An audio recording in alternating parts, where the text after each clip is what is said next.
국민브리핑 일부 뉴스 매거진.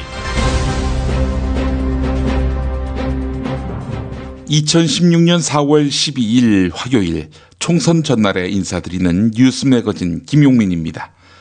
4.13 총선에서 더불어민주당이 참패하면 문재인 전 대표 자신이 책임진다고 했지요.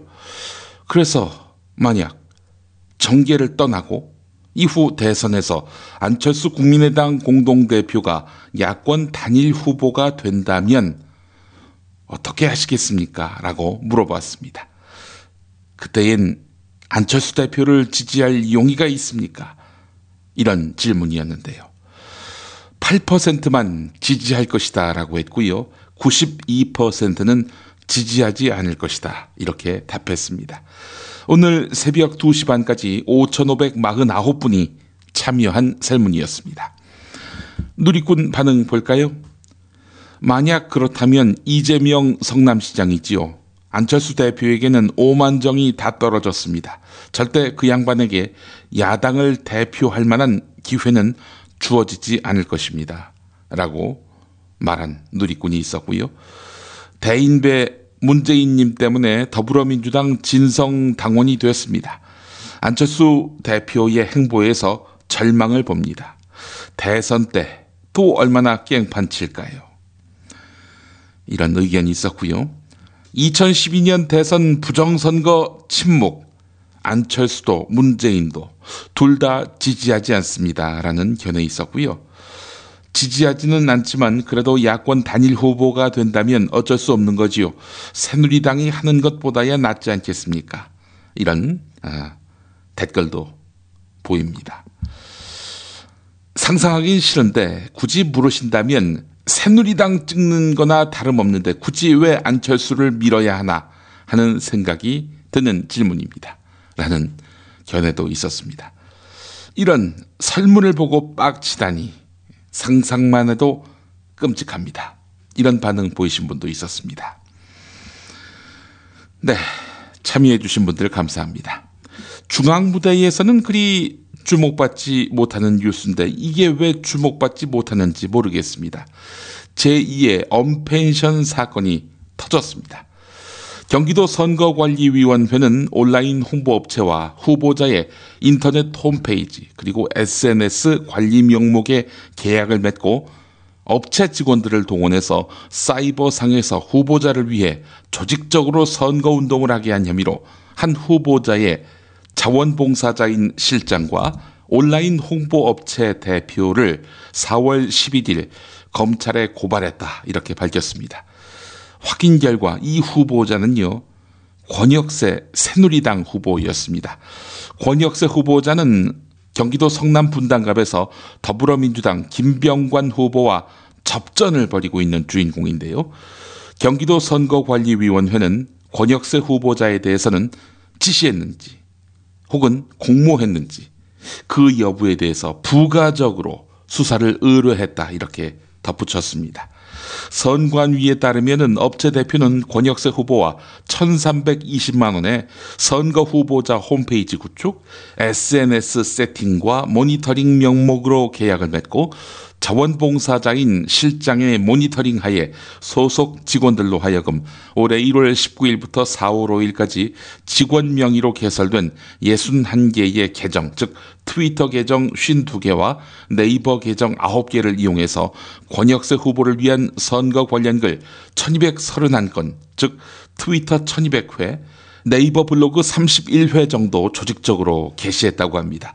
이건 공직선거법 제89조 유사기관의 설치금지 제1항, 제85조 공무원 등의 관여금지 3항, 230조 매수 및 이해유도죄 1항, 이를 위반한 혐의가 있다고 볼 수 있고 선관위도 바로 이 점을 문제 삼고 있습니다. 이들은 선거법 위반 의심을 피하고 포털 회사로부터 위법 게시물로 차단당하지 않기 위해서 구체적인 지침과 주의사항까지 만들어서 꼼꼼하게 대처했다고 합니다. 게다가 권역세 후보 게시물을 네이버 검색 순위 상위에 올리기 위해서 선거구와 후보자명을 키워드로 조합하는 방식으로 게시물을 작성한 다음 IP 추적이 어렵도록 업체를 이용해서 게시하고 또 최신 SNS 광고 마케팅 전략을 이용한 것으로 확인됐습니다. 이번 적발은요, 선관위 사이버 선거범죄 대응센터에서 사이버상의 위법 행위의 증거를 확보하고 조직적인 선거운동을 포착, 적발하기 위해서 개발한 증거 분석 시스템과 디지털 포렌식 방법에 의해서 실제로 적발하고 조치한 첫 번째 사례이기 때문에 매우 의미가 큽니다. 게다가 입후보 경력이 없었던 권역세 후보 측이 이런 치밀함이 가능할까요? 그렇다면 권역세 후보는 빙산의 일각일 가능성이 큽니다. 소속당인 새누리당에 조직적 뒷받침은 없었는지 주목됩니다. 한번 그런 범죄에 수혜를 입었던 새누리당 아닙니까? 네, 반드시 알아야 할 뉴스로 이어가 보겠습니다.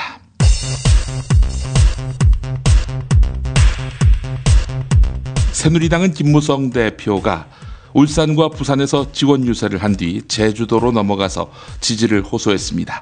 김무성 대표는 부산 연제구 지원 유세에서 읍소 전략을 이어가며 육선을 마지막으로 정치를 그만두려 한다, 이렇게 말했습니다.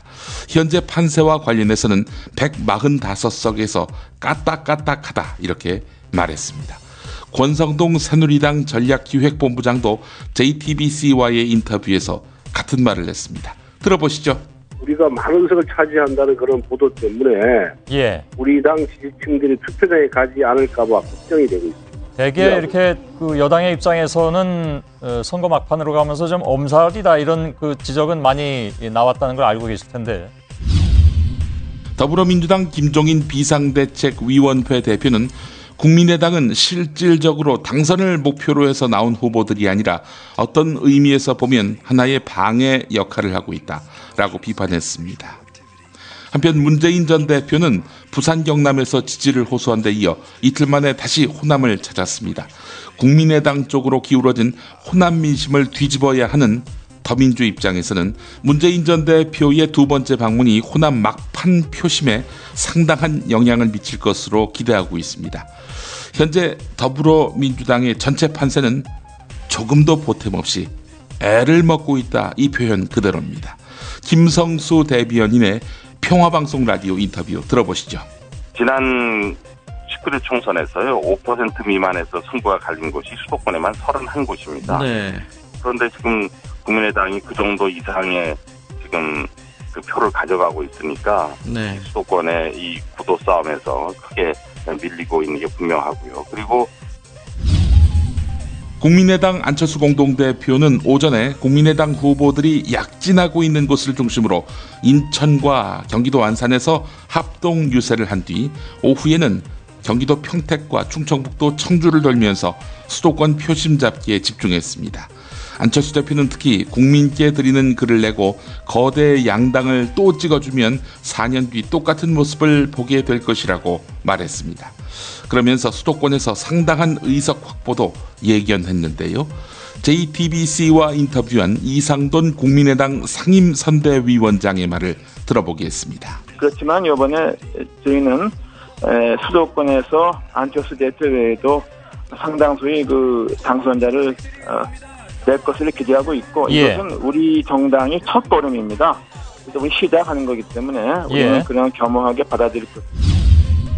오늘부터 철야 유세에 들어간 정의당 심상정 대표는 대한민국 격차 사회와 기득권에 맞설 수 있는 정당이 정의당임을 내세우며 지지를 부탁했습니다. 중앙선거관리위원회는 4.13 총선 사전투표가 완료된 투표함이 어제 경찰과 정당 참관인 측이 입회한 가운데 시군구 선관위가 정한 253곳 보관장소에 안전하게 이송됐다고 밝혔습니다. 한편 팟캐스트 새가 날아든다 패널인 김상호 씨의 주도로 조직된 시민의 눈이 전국적으로 사전투표 보관소를 집중 감시하고 있습니다. 시민 여러분, 진심으로 감사하고 수고하십니다 라는 말씀을 드리고 싶습니다. 북한의 해외 식당 종업원 13명의 집단 탈북과 관련해 남은 식당 종업원들의 행방 등을 놓고 의문이 증폭되고 있습니다. 정부는 4.13 총선을 앞두고 이례적으로 집단 탈북 사실을 공개한 이후 탈북 경로와 조사 과정 등에 대해 함구하고 있습니다. 한편 대남 공작 업무를 담당하는 북한 정찰총국 출신의 북한군 대좌가 지난해 탈북해서 한국으로 망명한 것으로 확인됐습니다. 잠시 후 한겨레 김원철 기자가 한겨레 특종을 소개합니다. 종업원에 이어서 대좌의 탈북 발표에도 청와대가 개입돼 있다는 특종입니다. 김용민의 뉴스 매거진 광고 듣고 오겠습니다. 안녕하세요. 조광래 중고차 대표 조광래입니다. 햇살이 따스스스 내리쬐고 봄바람이 살랑살랑 코끝을 간지럽히는 게 어디론가 떠나고 싶은 계절입니다. 조광래 중고차에서 좋은 중고차 거래하시고 어디론가 떠나보는 건 어떨까요? 조광래 중고차의 대표 전화번호는 1800-9538. 한 번 더 1800-9538. 이상 남길 만큼은 남기고 파는 조광래 중고차였습니다. 고맙습니다. 지금처럼 사는 게 싫습니까? 전복을 원하십니까? 그렇다면 와우 전복을 드십시오.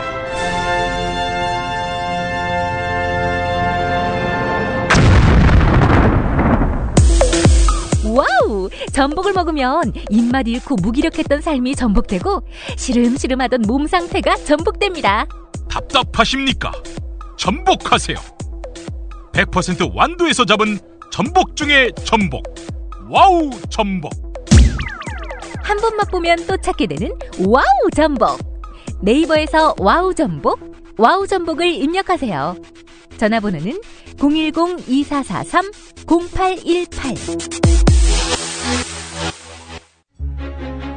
직접 담가 먹는 김치가 사 먹는 김치와 다른 이유 잘 아시죠? 내 눈으로, 내 손으로 골라야죠. 우리 걸로요. 한 포기 한 포기 직접 손으로 소금을 뿌려 절이는 가장 깨끗한 손으로 정성과 진심을 담아 이 김치 쥐앗으로 못 써요. 나쁜 병균 틈타지 말아야 하니까. 건강을 위해 소금은 적당히, 그러나 맛깔나게. 내 가족이 먹을 김치니까. 가족이 먹는 김치를 하나 더 만든다는 심정으로 만든 김치, 이담채 김치. 입맛 까다로운 김어준 딴지일보 총수의 한마디. 제가 이 김치의 맛을 보증합니다. 정말 맛있어요, 이 김치는. 포털 사이트 검색창에 이담채를 입력하세요. 전화주문은 1544-4586 1544-4586. 조선의 딸로서 잘하는 놈쟤밖에 없는데. 남북 통일 만세! 새날이 올 때가 불리한 진술을 거부할 수 있습니다. 김무성 나와! 이나 민주주의를 알아, 이 새끼야!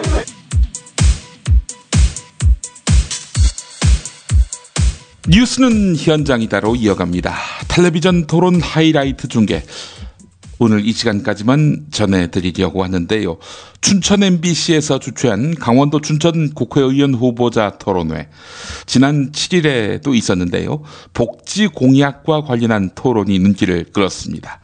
더불어민주당 허영 후보가 새누리당 김진태 후보는 자기 당의 어르신 핵심 공약인 소득 하위 50%, 기초연금 월 40만 원 공약 사항도 제대로 알지 못하고 있는 것으로 드러나 춘천 시민들을 경악하게 만들었다. 이런 입장을 밝혔는데요. 그러자 김진태 후보는 자기는 그런 공약을 들어본 적이 없다. 이렇게 말했습니다. 자, 뭐가 사실일까? 어느 쪽이 진실을 이야기하고 있는 것일까? 보니까 새누리당 강봉균 공동선거대책위원장이 최근 노후 대책이 없는 계층에게 기초연금 좀 많이 올려주는 게 맞는 방향이다. 노인 빈곤 계층, 그러니까 소득 하위 50%에 한해서 40만 원으로 끌어올리겠다 이렇게 구상을 발표한 바 있습니다. 소득 하위 50%에 한해 월 40만 원을 지급하겠다.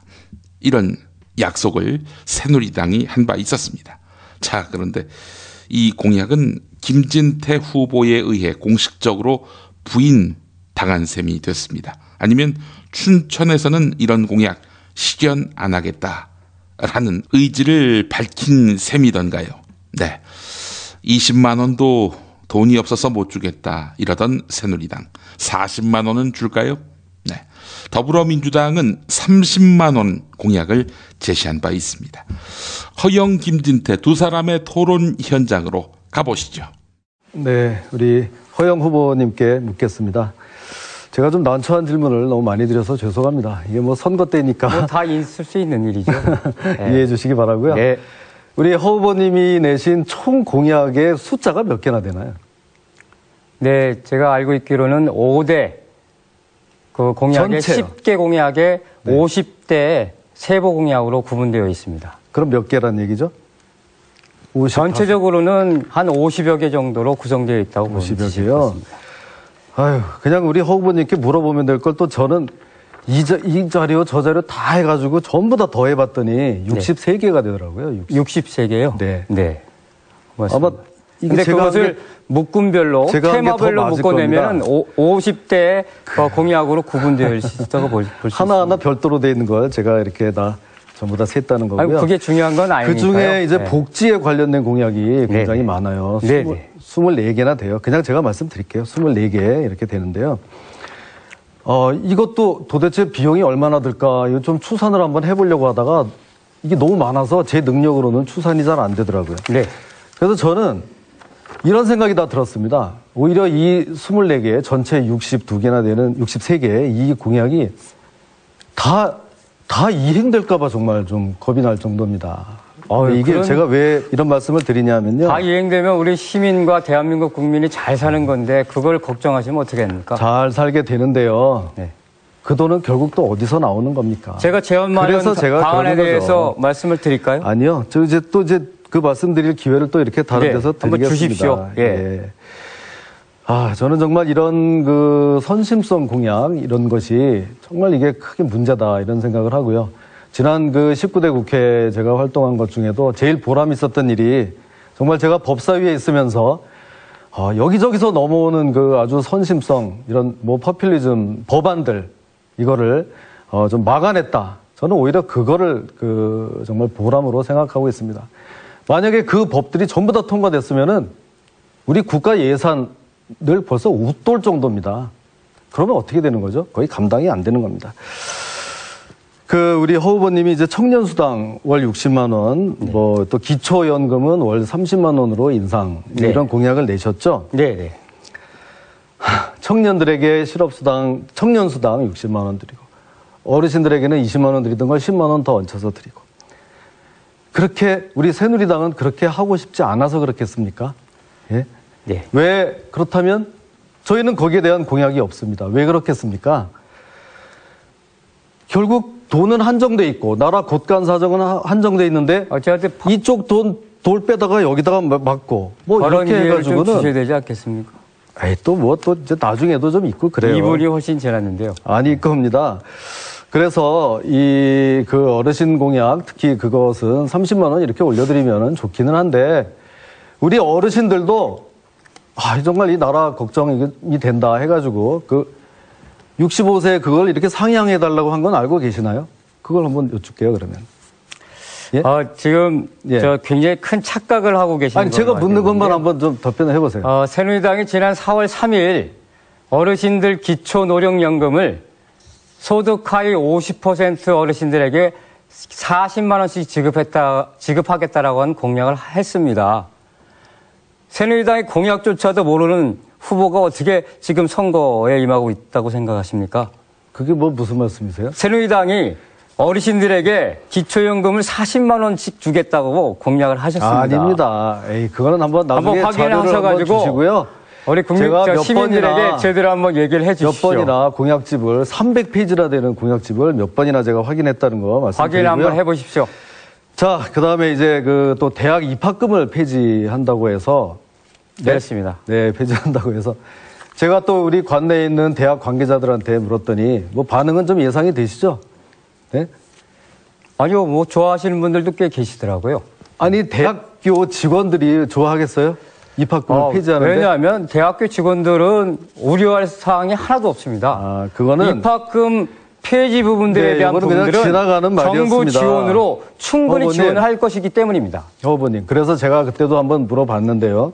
아니, 박근혜 대통령하고 새누리당도 반값 등록금 그 얘기도 나올 줄 알았고요. 등록하시죠. 얘기하시지 않았습니까? 후보님, 그거 우리 함께 반값 등록금 같이 실천해 나가면 좋을 것 같습니다. 내가 그걸 또 어떻게 그 재원을 마련하냐 그랬더니 두 번째 토론에서가는 아니 그거는 돈을 마련할 필요가 없습니다. 그냥 대학에서 안 받으면 되는 겁니다. 그렇습니다. 이렇게 얘기한 적이 있었잖아요.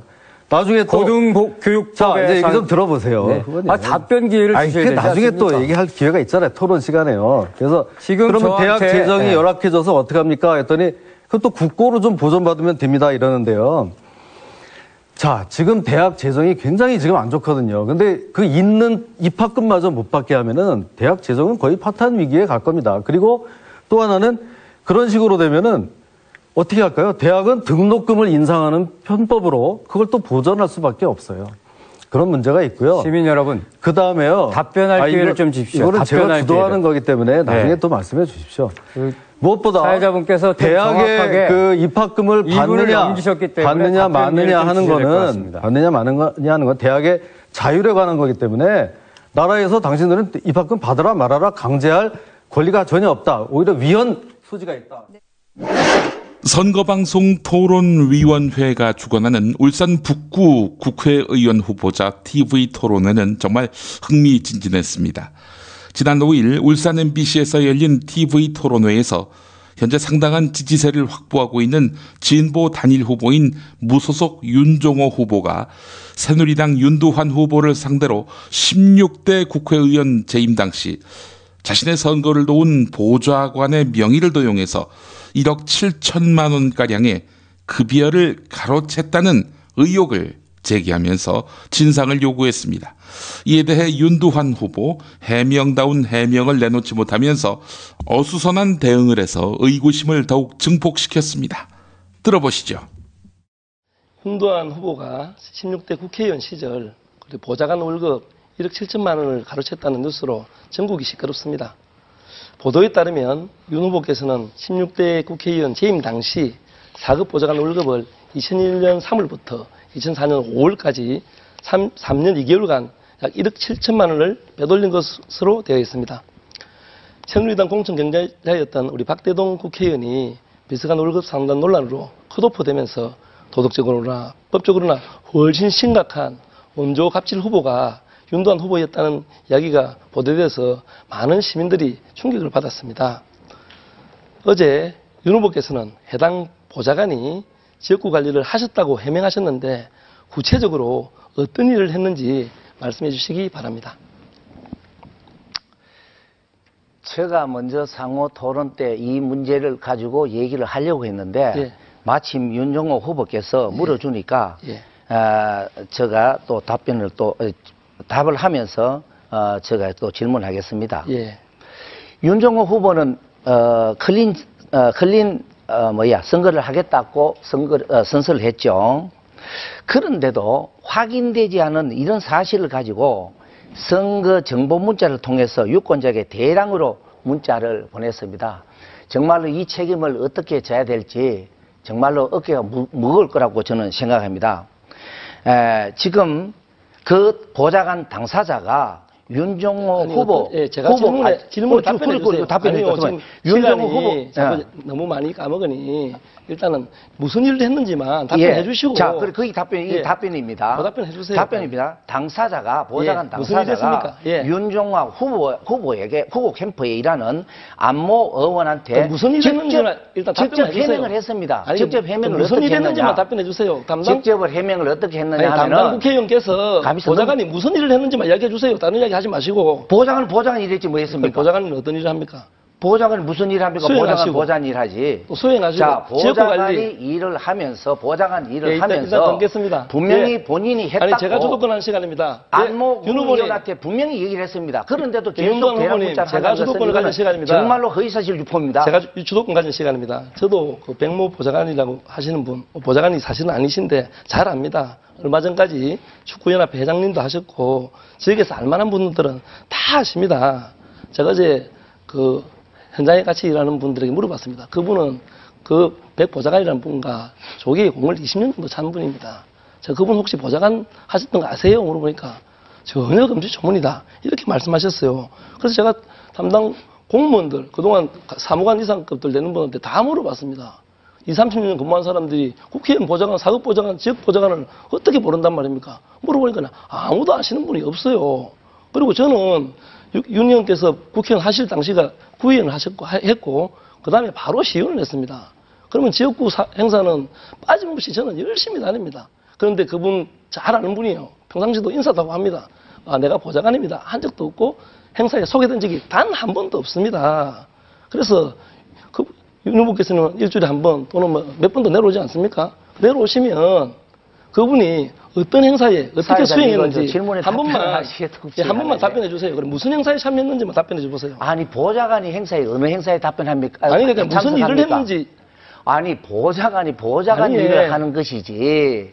국회의원을 대신해서 참석했거나 가미서 보세요. 국회의원과 함께 참석했던 가미서 보세요. 행사가 있으면 이야기해 보시라고요. 안 했어서 잘 모르는 모양인데 보좌관은 보좌관 일을 합니다. 그리고요 보좌관이 어디 행사에 갑니까? 지역구 국장이 지역국장이 행사에 가지. 그거는 당연히 몸보기 맞죠. 그거를 보좌관이 행사장에 안 나왔다 해가지고 그게 보좌관이 안 있었다?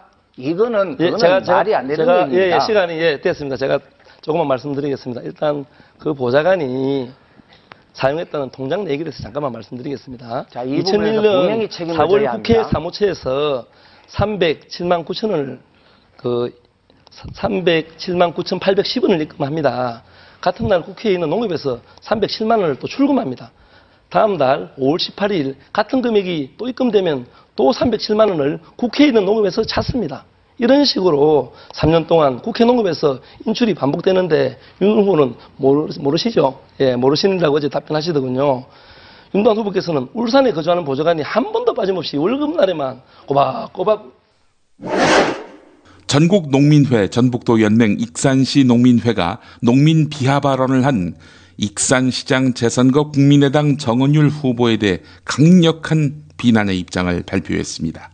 익산시 농민회는 정은율 후보가 금강방송에서 방송한 익산시장 후보 토론회에서 농민 월급제에 대한 질문에 대해 농민들이 계획성이 없이 한 번에 가을에 돈을 받아가지고 몽창 옛날에 겨울에 화투치고 날렸잖아요. 이렇게 답변했습니다. 정은율 후보가 우리 농민들을 계획성 없고 노름이나 하는 계층으로 내몰았다. 네, 이게 바로 농민들의 반발 이유입니다. 국민의당 후보로 나선 정은율 후보, 네, 어떤 말을 했는지 실제 그 현장의 육성을 들어보겠습니다. 공약에 보면 농민 월급제 말씀하셨는데 그거는 사실상 대출이나 똑같은 거 아닙니까? 대출이지만은 시청에서 이자를 대신 갚아주는 것이기 때문에 그래도 효과는 있는 거죠. 그러니까 그거를 통해 가지고 얼마만큼 효과가 있을 거라고 생각하십니까? 농민들이 계획성 없이 한 번에 그 가을에 돈 받아가지고 몽창 옛날에는 그래가지고 겨울에 그 화투 치고 다 날렸잖아요. 그런 거. 그러면 농민들이 지금 계획성이 없기 때문에 지금 농민들이 이렇게 지금 힘들게 산다고 생각하시는 거예요? 돈은 연중 이제 골고루 들어가는데 특히 보릿고개인 4월, 5월부터는 거의 돈이 떨어져요. 농촌에서도. 그러니까 계획성이 없기 때문에요. 농민들이요. 그 계획성이 지금 그렇게 말씀하셨잖아요. 더불어민주당 문재인 전 대표가 4.13 총선 목전에서 서울과 경기를 오가며 막판 표몰이에 나섰습니다. 일요일에는 서울 홍익대학교 정문 앞에서 서울 마포을 손혜원 후보의 유세에 참석했는데요. 새누리당 후보를 꺾을 수 있는 사람을 찍어달라면서 정당에게 투표하는 비례대표 투표는 자신이 지지하는 정당이 하더라도 후보자만큼은 당을 떠나 이길 수 있는 후보, 새누리당 후보를 꺾을 수 있는 후보를 찍어달라고 유권자들에게 호소했습니다. 들어보시죠. 이 야권이 많이 분열되어 있지 않습니까? 국민의당뿐만 아니라 정의당에서도 후보를 냈고, 심지어는 우리 당에 같이 계셨던 분도 또 공천에 불복해서 또 무소속으로 술 마셨거든요. 다들 한 분 한 분 다 좋은 분들이어서 아마 마음들이 복잡할 것 같습니다. 그런데 이제 마음 정해야 됩니다. 여기 손혜원 후보 우세합니다. 그런데 아직은 오차 범위 내에 박빙 우세입니다. 정말 오차 범위 내입니다. 야권들이 이렇게 분열되지 않고 표가 하나로 모아지기만 하면 문제없이 새누리당 후보를 큰 표 차이로 이길 수 있는데, 거꾸로 야권 표가 분열되기 때문에 아직도 아슬아슬한 박빙 상태입니다. 이런 곳이 전국 곳곳에 수없이 많습니다. 야권 표가 단일화되기만 하면 이길 수 있는 곳인데, 분열 때문에 거꾸로 새누리당에게 어부지리를 줄지도 모르는 곳, 우리가 앞서가고 있어도 아슬아슬하고 또 박빙으로 또 뒤지고 있는 곳, 이런 것들이 참 많습니다. 정말 국민의당이 만들어지고 이렇게 야권이 분열되고 또 단일화하지 못하고 이런 것이 얼마나 우리 야권 지지자들 입장에서 볼 때 어리석은 일이고 위험한 일인지 우리가 지금 정말 생생하게 절감하고 있습니다. 그래서 저는 이제 우리 야권 지지자들이, 우리 당이 아니라 우리 야권 지지자들이 이길 수 있는 길은 두 가지밖에 없다고 생각합니다. 첫째 하나는 이제는 우리 유권자들이 전략적인 투표를 해주셔야 합니다. 지금 국민의당 호남 지역 외에는 솔직히 당선될 곳이 거의 없거든요. 안철수 대표님 한 분 정도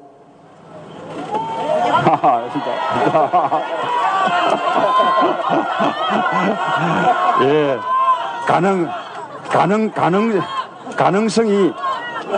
가능성이 그렇다는 것입니다. 예, 예, 우리 황창하고 잘하고 있는데 가능성이 그렇다는 거죠. 그래서 솔직히 그분들은 수도권에서는 비례대표 바라는 거 아닙니까? 우리 선거제도가 구분되어 있습니다. 정당 투표와 후보자 투표. 그래서 비례대표 배분은 정당 투표율로 배분되는 거거든요. 그래서 우리 야권 지지자들은 자기가 지지하는 정당이 달라도 또 거기서 놓은 그 분들이 한 분 한 분 다 훌륭하다 해도 이제 어쩔 수 없습니다. 정당 투표는 자기가 지지하는 정당에 투표하고 후보자 투표만큼은 당을 떠나서 이길 수 있는 후보, 새누리당 후보를 꺾고 이길 수 있는 후보에게 표를 몰아주어야 합니다. 그렇게 주시겠습니까? 그런 후보가 누굽니까? 여기는 누굽니까? 여러분 두 손 들고 2번 표시해 주세요. 두 손 들고 2번 표시해 주세요.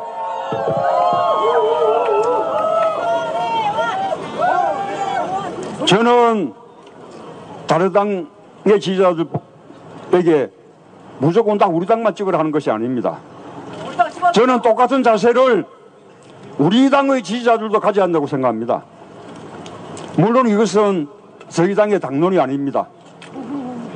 저희 당의 당론은 아닙니다. 제 정치 문재인이 개인적으로 드리는, 유권자들께 드리는 말씀입니다. 우리 당이 아니더라도 정당 투표는 자기가 지지한 정당 찍고, 그 다음에 후보자 투표는 설령 다른 당이라도 설령 무소속이라도 될 사람 찍어달라, 그렇게 표를 모아달라라고 호소드립니다. 마포을은 손혜원입니다. 될 사람 손혜원을 부탁합니다. 지금 언론에 보도되고 있는 여론조사 결과는 전부 집전화 조사입니다. 그것은 실제 민심하고 차이가 많습니다.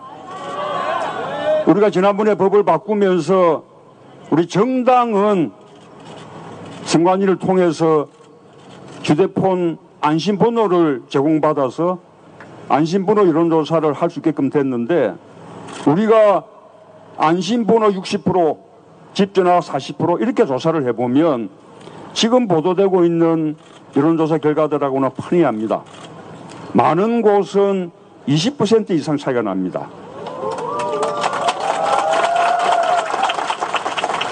굴세 열쇠가 뒤바뀌는 곳도 많습니다. 그래서요, 그 지역에서 누가 될 후보인지는 여론조사 결과를 통해서가 아니라 우리 유권자들이 분위기 보고 잘 알 수 있지 않겠습니까? 그래서 여론조사 결과 보도되는 거 의존하지 말고 우리 유권자들이 봐서 될 수 있는 후보에게 표를 물어달라.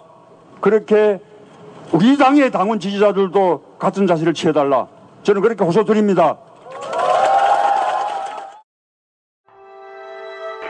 박혜원 경위님, 듣고 있습니까? 이재황입니다. 절대로 포기하지 마십시오. 아무것도 할 수 있는 게 없어요.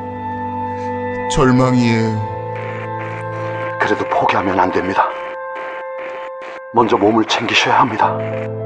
어떻게 하면 되죠? 알려주세요. 일단 전창걸닷컴에서 새싹당 공차를 주문하. 남자들은 꼭, 남자는 이지영 형사님, 전창걸닷컴에서 새싹당 공차. 열쇠는 새싹당 공차였어. 전화 구매는 070-8635-1288, 070-8635-1288. 자기는 정말 훈남이고 자상하고 스마트한데, 그런데 잠잘 때는 아니야. 정말 아니야. 진짜 엽기야. 그럴 수밖에요. 그렇게 코를 골아대는데 본의 아닌 결례 이제 그만. 간편하고도 반영구적인 코골이 방지기구 24,000원이면 됩니다. 심한 코골이와 수면 무호흡 걱정 마세요. 99% 감소 효과를 보장합니다. 검색창에 코골이 119, 코골이 119를 입력하세요.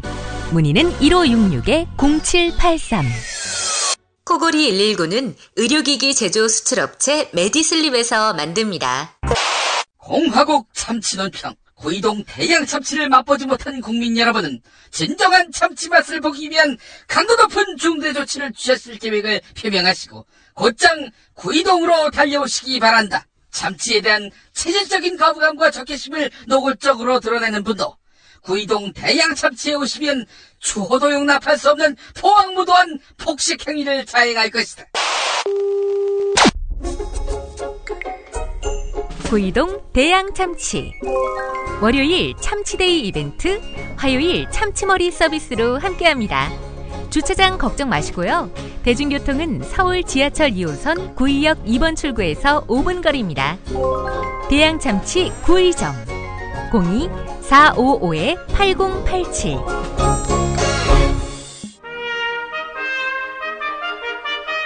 피 튀기며 박학다식을 뽐내는 퀴즈, 피박 퀴즈.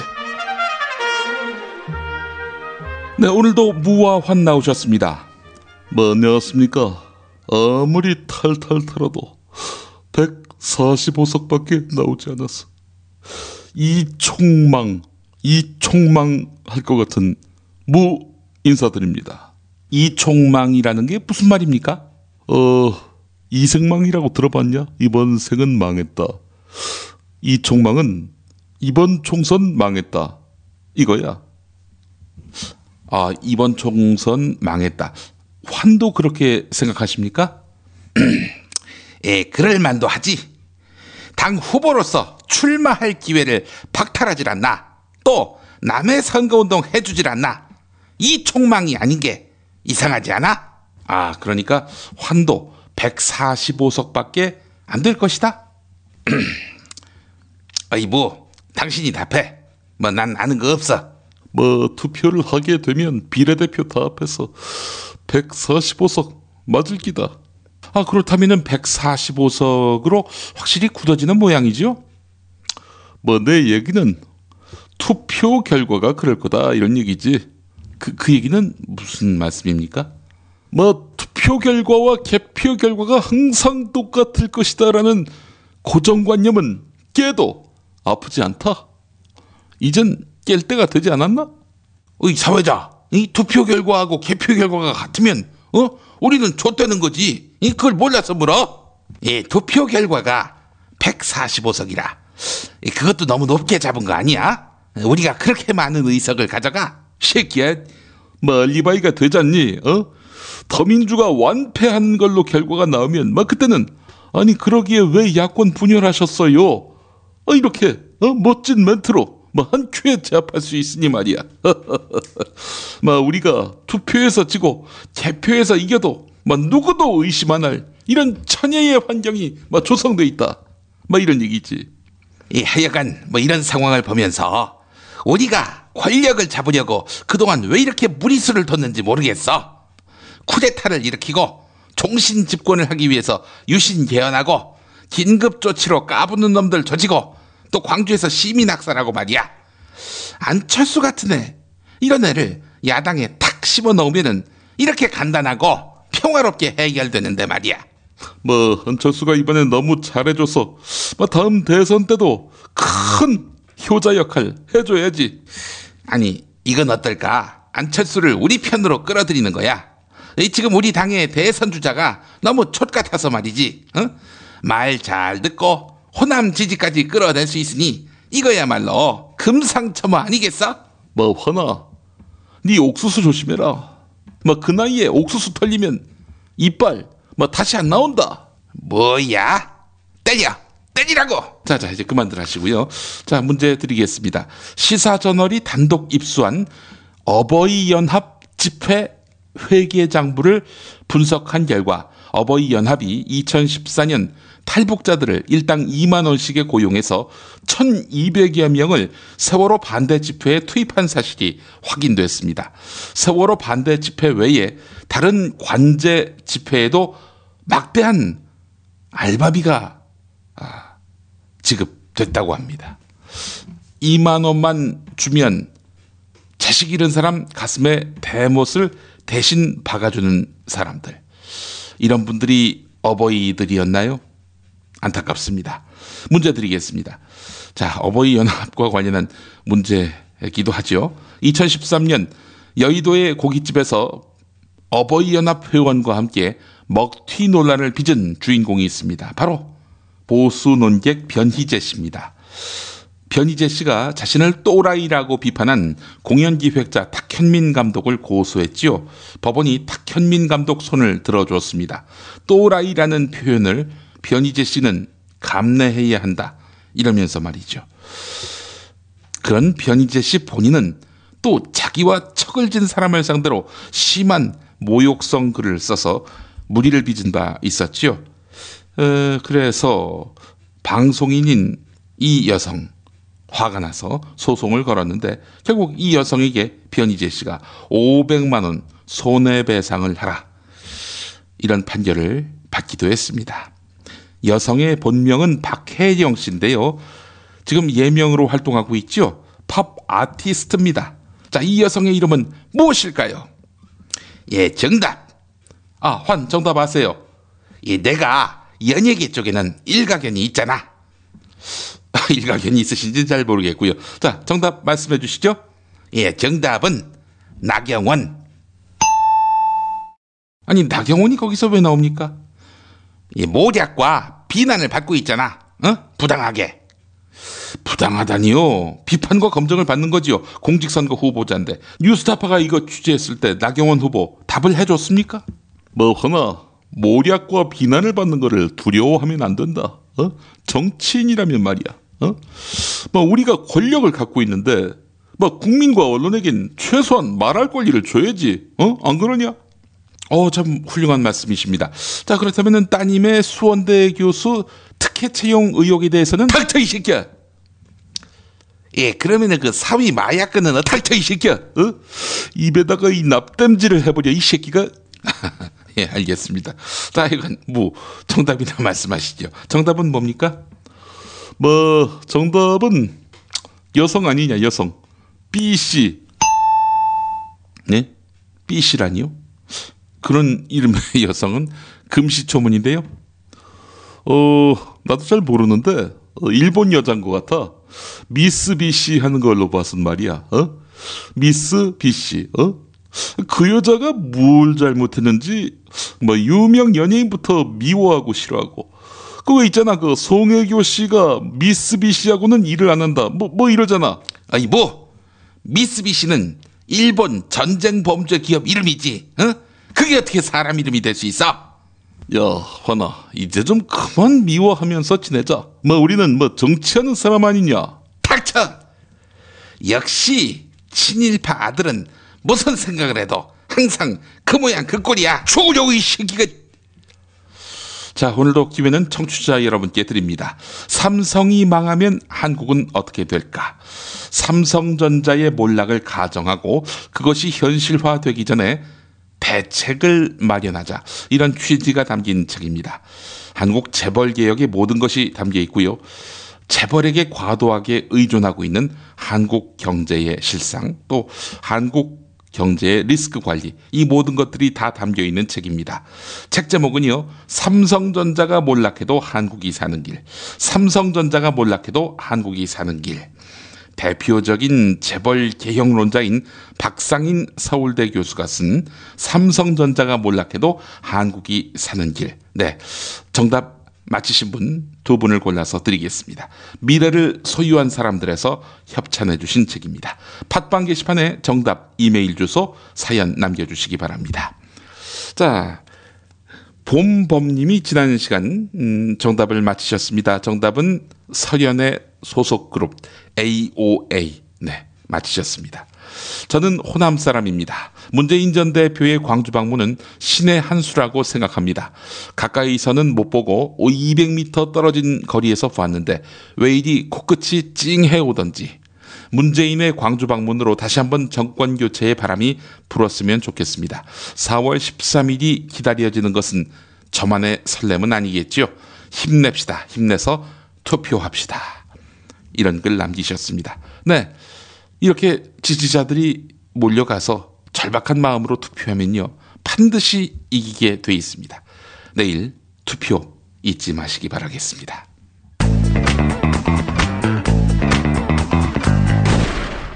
박근혜 왜 저러지?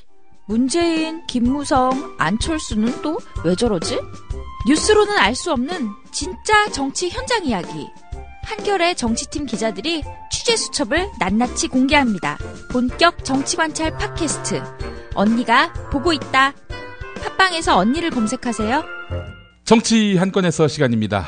오늘도 한겨레 정치팀 김원철 기자 만나보겠습니다. 김 기자님. 네, 안녕하세요. 예.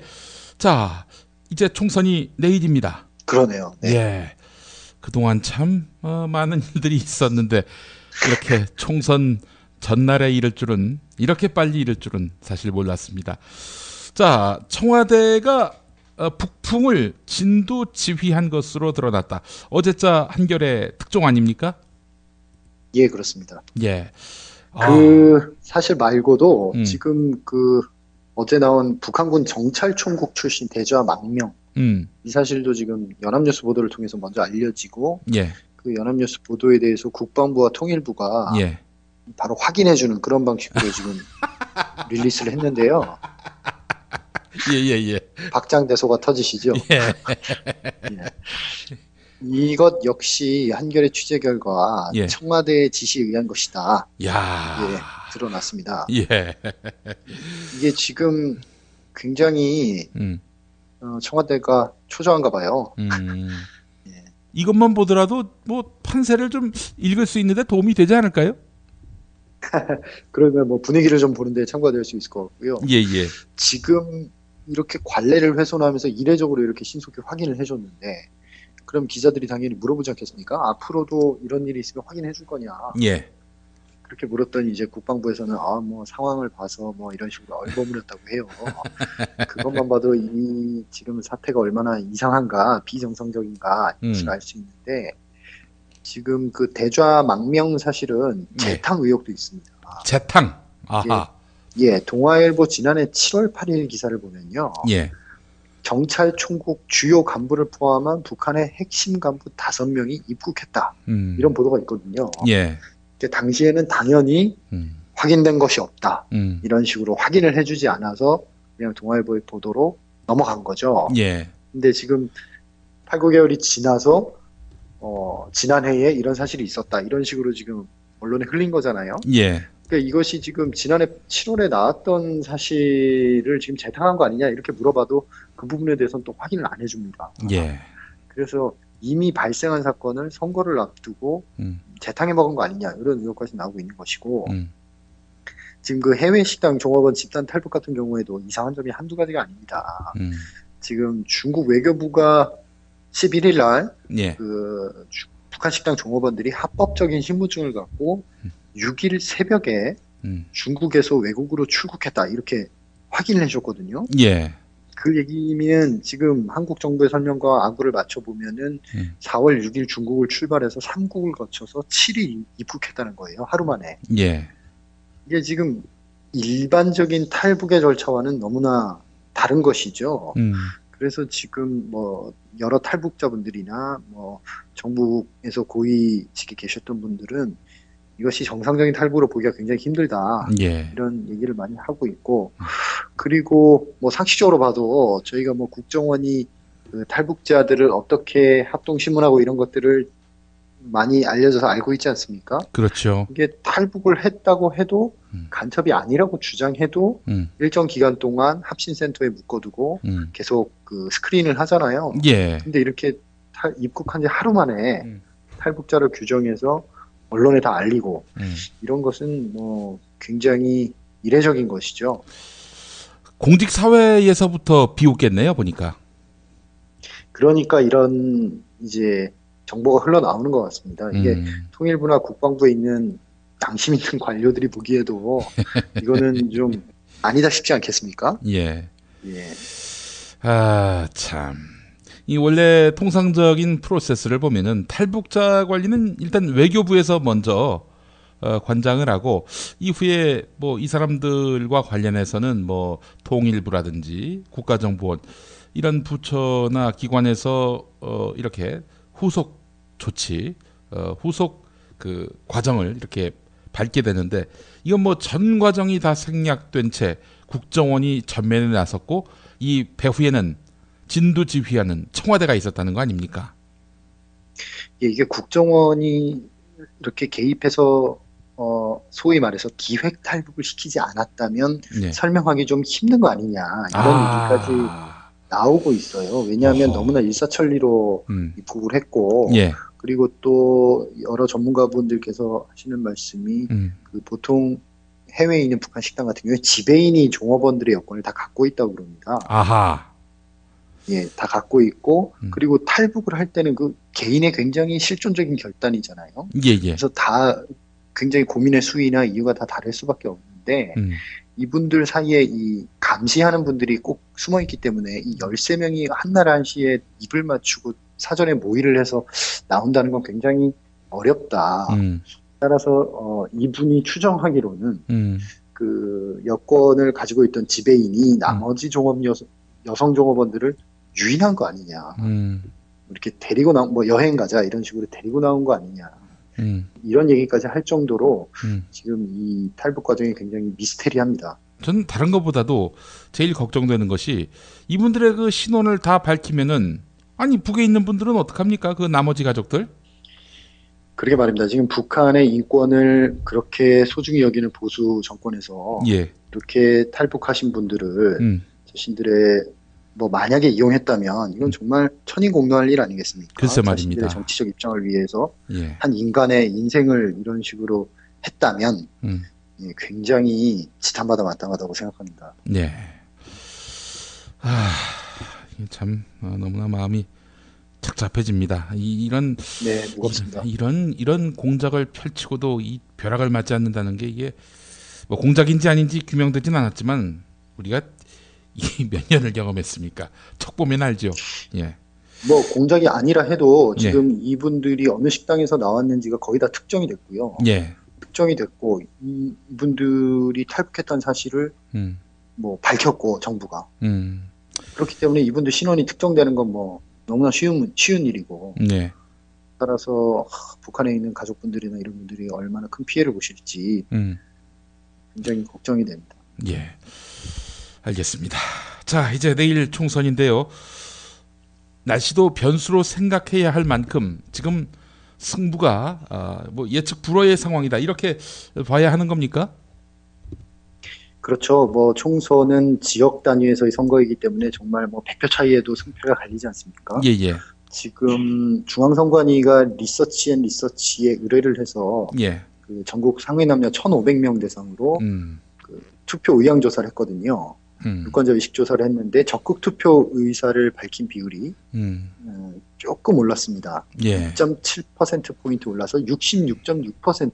그러니까 3월 21일에 1차 조사했는데 그때는 63.9%였거든요. 예. 그러니까 아무래도 투표일이 다가오니까 조금씩 이제 마음의 결정을 하시고 그렇게 하는 것 같은데 예. 약간 주목해 볼 만한 부분은 표본 오차를 감안하더라도 40대 같은 경우에는 1차 조사 때보다 9.1%포인트 반드시 투표하겠다는 의사가 증가했고요. 50대도 65.4에서 67.4 그리고 60대 이상도 72.8에서 75.7 이렇게 올랐습니다. 올랐는데 30대 같은 경우에는 59.6에서 58.3 그리고 그 19과 그러니까 20대와 19살 같은 경우에는 뭐 거의 대동소이하게 그렇게 나왔습니다. 그래서 오차 범위를 감안하고 보면 20, 30대는 뭐 대동소이한 상태에서 40대가 굉장히 늘었고 의미 있게 늘었고 50대와 60대는 오차 범위 안에서 소폭 증가했다 이렇게 볼 수 있겠습니다. 예. 그런데 지금 이런 상황인데 지금 일기예보가 나왔거든요. 12일 밤에 투표 전날이죠. 전남과 제주에서 비가 시작되고 투표일 오전에는 전국으로 비가 확대된다고 합니다. 낮에 서쪽 지방부터 그치기 시작해서 늦은 오후에 대부분 그친다고 하는데 이게 오히려 비가 와서 어떤 나들이 계획 같은 것들이 취소되면서 투표율이 올라갈 수도 있을 거고요. 그리고 뭐 비가 오면 아무래도 밖에 나가기 싫어지잖아요. 그런 것 때문에 투표율이 좀 떨어질 수도 있을 것이고 어떻게 될지는 뭐 투표함을 열어봐야 알겠지만 과거 사례를 보면 비가 온 날 투표율이 좀 낮았습니다. 그래서 이번에도 비가 온다면 투표율은 좀 낮아지지 않겠는가. 참고로 19대 때 투표율이 54.2%. 그랬습니다. 54.2%. 이때보다 높아질지 낮아질지 관심입니다. 뭐 큰 비가 아닌 이상은 웬만하면 투표하지 않으시겠어요? 뭐 저는 사전 투표했습니다. 저는 사전 투표를 못 믿어서 내일 합니다. 그러시군요. 하려면은 용인까지 가야 하는데 뭐 그러기로 했습니다. 자, 그런데 이제 제가 살고 있는 지역이 이제 경기도 용인 정선거구 지역이거든요. 여기 표창원 더불어민주당 후보가 나왔어요. 기독 자유당의 어떤 근간을 이루고 있는 개신교 보수 세력이 꼭 떨어뜨려야 할 후보로 표창원 후보를 꼽았단 말이죠. 그 이유를 살펴보니까 그 표창원 후보가 동성애 차별 반대한다 이 입장을 표명해서 동성애자들을 두둔했다는 이유로 이렇게 해서 동성애 옹호 5적으로 꼽혀가지고 집중적으로 지금 낙선을 시키려고 애를 쓰고 있고 또 국민일보가 여기에 또 앞장서고 있는 형국입니다. 백상현 기자라고 제가 이 친구 이름 계속 좀 얘기하려고 하는데 아주 그 나팔수 역할을 하고 있어요. 좀 안타깝습니다만은. 자, 이 기독자유당 아주 진짜 골 때리는 당입니다. 요즘에 아주 많은 분들에게 큰 웃음과 논란을 자아내고 있는데 기독자유당 이야기 준비하셨다고요? 예, 저는 이 정당에 대해서 한 가지 얘기를 좀 해보고 싶은데요. 예. 저는 기독교 입장에서 이슬람교를 혐오하거나 배척할 수 있다고 생각합니다. 예. 그것은 종교인으로서 자기 자유고요. 예. 다만 이 당이 지금 정당이라는 제도 안으로 들어왔단 말입니다. 예. 그래서 저는 기독교가 이슬람교를 배척하는 것과 예. 기독교 정당이 이슬람교를 배척하는 것은 좀 다르지 않은가 이런 생각을 하고 있습니다. 예. 대한민국 헌법 제20조 1항에 보면 모든 국민은 종교의 자유를 가진다라고 규정하고 있고 정당은 헌법을 수호할 의무가 있거든요. 저희 모든 국민들이 잘 학습했다시피 민주적 기본 질서에 위배될 때 정당은 해산될 수 있습니다. 네. 그래서 제가 이 특정 국민들의 종교 자유를 반대하는 거잖아요. 예, 그렇죠. 이분들의 공보물에 보면 공공연하게 무슬림을 거의 범죄 집단화하는 식으로 묘사를 하고 있거든요. 예.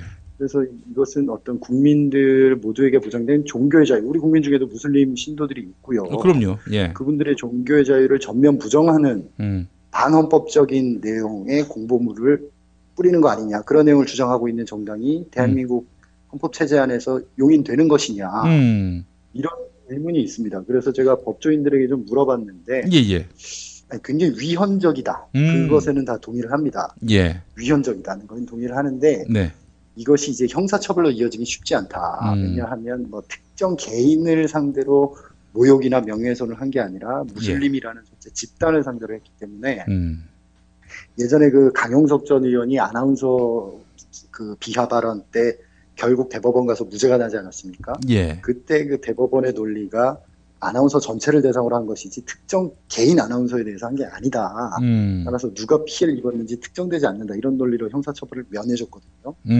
같은 구조로 기독자유당의 선거 공보물이 형사처벌 대상은 안 될 수 있으나 굉장히 위헌적이고 위헌적이기 때문에 민사소송의 대상은 충분히 될 수 있다. 이렇게 얘기를 하고 있고. 그러면은 이슬람 교도들이 이 기독자유당을 상대로 해서 소송을 걸면, 민사소송을 걸면 이게 구제받을 길이 있다 이런 얘기입니까? 아마 위법한 행위를 했을 때 민사적으로는 손해배상을 받을 수 있고 위자료도 청구할 수 있거든요. 예. 근데 이것이 위헌적이라는 데에는 많은 법률가들이 동의를 하니까 받을 수도 있을 것 같은데 이것 역시 그렇게 쉽지는 않습니다. 왜냐하면 민사소송 역시 누가 피해를 입었는지가 특정돼야 되는데 여기 무슬림이라는 전체 집단을 상대로 한 거거든요. 예. 그래서 민사소송 역시 쉽지는 않습니다. 역시 쉽지는 않지만 저는 좀 생각을 해보고 싶은 게 지금 기독자유당의 주장이 위헌적이라는 사실을 우리가 인정한다면 이 공보물을 우리 세금으로 각 가정에 배달해주고 있잖아요. 그러네요, 보니까. 이 공보물 배달에 선관위가 250억 정도를 씁니다. 아하. 250억 정도를 써서 그 정당의 입장을 각 가정에 배달해주고 있는데 기독자유당이라는 정당이 거리 시위에서 이런 요지의 주장을 해도 저는 위헌적이라고 생각하는데 이것이 거리 시위에서 외치는 게 아니라 각 가정 호구마다 나라 돈으로 배포되는 인쇄물에 이런 주장을 담았다는 것이죠. 따라서 선량한 무슬림들 입장에서는 이건 나라 돈으로 명예훼손을 당하는 꼴이 되는 거죠. 그래서 이것은 좀 선관위가 사전적으로 좀 제지했어야 되는 거 아니냐. 이런 얘기들이 나오는 것이고요. 이슬람계에서 실제로 중앙선관위에 항의 방문했습니다. 며칠 전에. 항의 방문해서 이런 식으로 우리의 종교적 자유를 침해하고 헌법적 가치를 훼손하는 공보물을 어떻게 나라가 뿌릴 수 있느냐. 일리 있는 반박이죠. 근데 이제 선관위 입장에서는 제가 아까 드렸던 얘기랑 똑같이 형사적으로 처벌받을 수 이르지 않으면 자기들이 사전적으로든 사후적으로든 개입할 여지가 없다. 이러는 거예요. 그래서 저는 이 부분에 대해서는 좀 보완이 필요하다 생각이 되고요. 이게 지금 저희가 기독교라고 얘기를 해서 무슨 종교적 프레임으로 봐서 그런데 예를 들어서 아동 성범죄를 옹호하는 어떤 사람이 정당을 만들어서 아동 성범죄 합시다 이런 내용을 공보물에 담아서 뿌리면 어떻게 되겠습니까? 오호, 그것도 참. 그러니까 그렇게 생각해 보면 이게 형사적으로 처벌받지 않는 문제라고 해서 그걸 다 뿌려도 된다 이렇게 얘기할 수는 없는 거거든요. 우리가 민주주의의 헌법 안에서 살아가기로 약속했다면 어느 정도 선은 지켜야 하는 게 아닌가 그런 생각이 드는데 이 기독자유당의 선거 공보물 그리고 그들이 방송 언론에 나와서 공보문이 하는 주장은 저는 굉장히 반헌법적이라고 생각합니다. 네. 그리고 우리 형법상으로 동성애를 금하진 않잖아요. 그렇죠. 근데 동성애를 반대하는 것이 헌법상 어떤 그 차별받지 않을 자유 이런 데 저촉된다고도 능히 주장할 수 있는 바고요. 아니 근데 지금 문제는 동성애를 하자 이것도 아니고 동성애자에 대한 성적 소수자에 대한 차별은 안 된다. 이런 입장 갖고 뭐 낙선운동 벌이고 이거는 어떻게 용인이 됩니까? 표창원 후보 관련해서 말씀하신 거군요. 그것뿐만 아니라 진선미 후보, 남인순 후보, 이상규 후보 뭐 이런 분들 지금 오적으로 꼽혀가지고 낙선운동 벌이고 있어요. 그 보수 개신교계에서. 이거는 잘못된 게 아닌가요? 이거야말로 진짜 반헌법적 행태 아닌가요? 그렇게 볼 여지가 있죠. 왜냐하면 동성애라는 부분 역시 우리 헌법 안에서 보장받아야 할 어떤 성적 지향 그런 부분들에 있어서 우리 헌법이 개인의 자유를 보장하고 있는 거 아닙니까? 그렇죠. 그분들은 그 부분이 헌법이 보호할 자유에 해당하지 않는다라고 주장하고 싶으신 거죠. 예. 그런 부분 역시 저는 위헌적이라고 볼 소지가 충분히 있다고 생각하고요. 예. 그런 부분에 있어서 좀 이번 선거가 끝나고 나서 예. 선거법을 좀 총체적으로 되짚어봐야 하지 않은가. 오늘 굉장히 중요한 말씀을 하셨는데요. 제가 또 이 문제로 인해서 고통받는 분들에게 팁을 드리겠습니다. 또 제가 이 보수 개신교 전문가 아닙니까? 이분들한테 질기게 소송을 한번 걸어보십시오. 2번 다시 언급 안 합니다. 아주 치졸할 정도로 소송전으로 맞서면은 백기듭니다. 제가 이건 단언할 수 있습니다. 아마 뭐 이슬람 단체에서 일단 이슬람 문제 가지고는 법적으로 대응을 하지 않을까 그렇게 생각을 하고 있고요. 예. 그 성적 소수자분들 입장에서도 충분히 뭐 형사로든 민사로든 뭐 안 되던 간에 그거는 뭐 법원에서 알아서 할 문제고 충분히 본인의 이 어필하는 차원에서라도 충분히 법적으로 대응을 적극적으로 하시는 게 저는 옳다고 생각합니다. 예. 저는 말이죠. 뭐 일단 이 이슈에 공감하느냐, 공감하지 않느냐 이걸 떠나서 아니 기본적으로 말이죠. 아니 왜 포비아를 양산합니까? 종교가? 그것도 그 정당으로 만들어 가지고 공당으로 만들어 가지고 주장으로 만들려고 하는 거 아니에요? 국가적, 공공적. 이거는 파쇼적이고 폭거라고 생각합니다, 저는. 그러니까 종교의 이름으로 하는 것도 위험하지만 정당이란 이름으로 들어와서 하는 것은 저도 더 위험하다고 생각하고요. 정당이란 이름으로 들어왔을 때는 국가적으로 여러 혜택과 어떤 보호를 받는 헌법 기구가 되는 거거든요. 그런데 그 안에 들어와서 그런 식으로 활동을 하는 것은 우리가 좀 다 같이 좀 생각해봐야 되는 거 아닌가. 그런 얘기를 한번 해보고 싶습니다. 말씀 잘 들었습니다. 오늘도. 자, 내일 또 뵙겠습니다. 네, 감사합니다. 아유, 저 사고 큰데 사람이 많이 다쳤겠어요. 아니, 저 차량은 뭐가 그리 급하다고 과속 운전에 끼어들기까지 하나? 아니, 근데 운전자 보험은 가입했을까? 운전자 보험이요? 저런 인사사고 때에는 상대방한테 형사 합의금을 지불해주는 운전자 보험 말이에요. 변호사 비용도 주고 벌금도 보장해주는 운전자 보험. 자동차 보험에서 보장해주지 않는 대인 합의금을 보장해주는 보험 말이에요? 그거 굉장히 비싸지 않나요? 아니에요. 난 7,000원 운전자 보험 카페에서 가입했는걸요. 뭐라고요? 7,000원 운전자 보험 카페? 홈쇼핑에서도 월 2만 원에서 3만 원이던데. 버스도 승합차도 트럭도 자가용이라면 7,000원 운전자 보험 카페. 우와, 대박. 비싼 보험료 때문에 힘드시죠? 풀보장 운전자 보험을 저렴하게 만나는 가장 좋은 방법. 다음 네이버 카페에서 7,000원 운전자 보험을 검색해보세요. 전화문의는 02-849-9730. 10년차 베테랑 손해보험 전문 설계사가 평일은 물론 주말 공휴일에도 상담해드립니다. 다시 한번 전화문의는 02-849-9730. 7,000원 운전자 보험, 택시, 버스, 트럭 등 영업용 차량 운전자 보험도 상담해드립니다. 박혜원 경위님, 듣고 있습니까? 이재황입니다. 절대로 포기하지 마십시오. 아무것도 할 수 있는 게 없어요. 절망이에요. 그래도 포기하면 안 됩니다.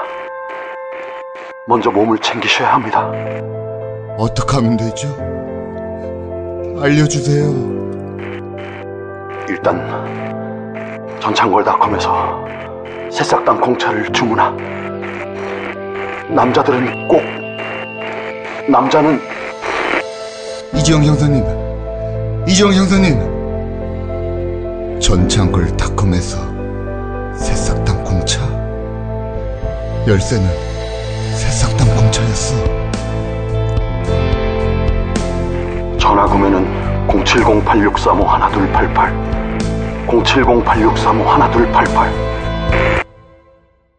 여보, 좋은 꽃 배달 추천 좀 해봐. 회사에서 보내려고? 그럼 좋은 사람과 플라워지. 화환이나 조화가 7만 원도 안 돼. 결제도 적립금으로 가능하다고. 오, 그래? 근데 화환이나 조화 말고 이벤트를 위한 건데. 그거 역시 좋은 사람과 플라워. 꽃하고 케이크하고 샴페인하고 다 해서 10만 원도 안 된다고. 가격도 중요하지만 빨리 배달해야 돼. 그거 역시 좋은 사람과 플라워지. 전국 어디든 3시간 내에 배송이 된다고. 근데 누구한테 보내려고? 누구긴 누구야. 좋은 사람. 바로 당신한테 보내는 플라워지. 사랑해, 여보. 어머나. 가격, 배송, 느낌까지 좋은 사랑과 플라워는 감동까지 실어 꽃을 배달합니다. 1566-0263 기억해두세요. 1566-0263 4가 아니라 3입니다. 1566-0263 당신이 알아야 할, 또 우리 공동체가 알아야 할 뉴스 김용민이 챙겨드립니다. 지금은 제1부 뉴스 매거진과 함께하고 계십니다. 경제의 속살 들여다보겠습니다. 오늘도 민중의 소리 이완배 기자와 함께합니다. 이완배 기자님. 네, 안녕하십니까? 예. 자, 정일선. 정말 지난주에 큰 충격과 큰 이슈가 돼야 했는데 뭐 이렇게 언론들이 잘 보도를 하지 않아서 그냥 우리끼리만 굉장히 놀라고만 뉴스가 된 것 같은데 정일선 후속 이야기가 있다고요? 예, 그래서 많이 너무 폭행에 좀 익숙해져서 그런지 아니면 다른 이유가 있었는지 그렇게 크게 많이 확산되지 않은 것 같아서 아쉬운 마음에 후속 얘기를 하나 더 준비를 해봤습니다. 예. 이 폭행의 그 주인공은 정일선이라는 사람이죠. 제가 말씀드렸듯이 정몽우, 그러니까 정주영 명예회장의 사남인데요. 거기에 장남이고요.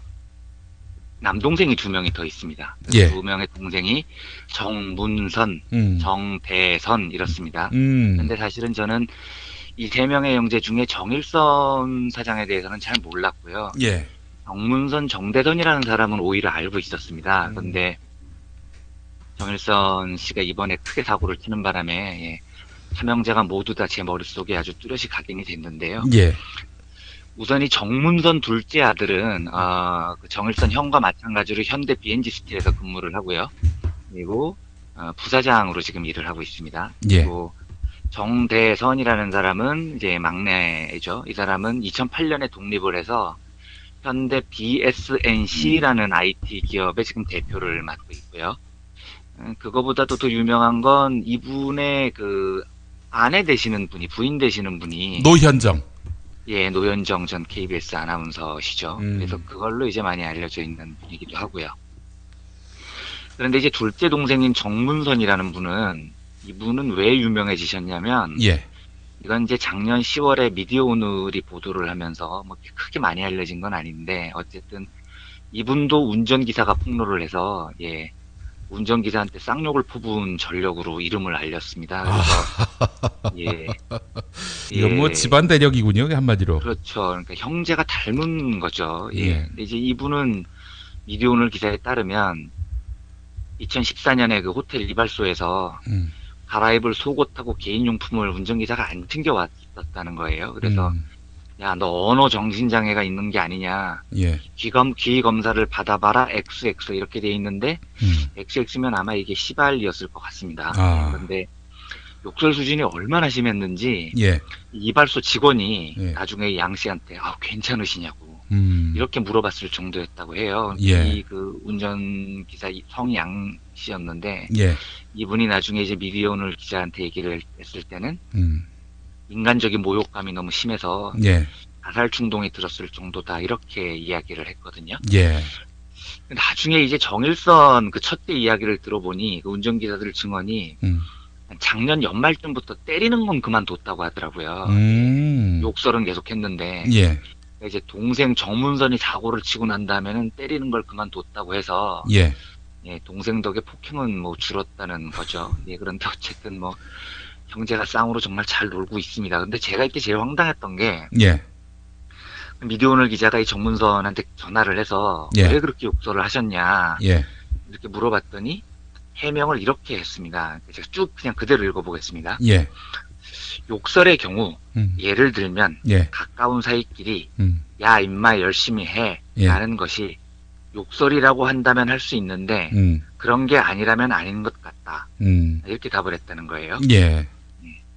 뭔 말인지를 모르겠죠. 아니 그 정도로 했다면은 그러니까 뭐 그냥 야 임마 뭐 이런 정도의 서로 이제 우호적인 관계여서 서로 뭐 그런 좀 뭐 아주 공식적이고 품격 있는 자리에서 잘 쓰지 못하는 말이라도 서로 들었을 때 부담도 없고 불쾌감도 없다면은 그 말이 성립될 수 있는데 이제 들은 사람은 또 그렇지 않다는 거 아니에요, 한마디로 얘기해서. 그렇죠. 그러니까 지금 이제 김용민 PD님이 느끼시기에 이 사람이 하는 말은 예. 야 임마 열심히 해라는 건 욕설이 아니다라고 주장을 하는 걸로 해석이 되신 거지 않습니까? 예.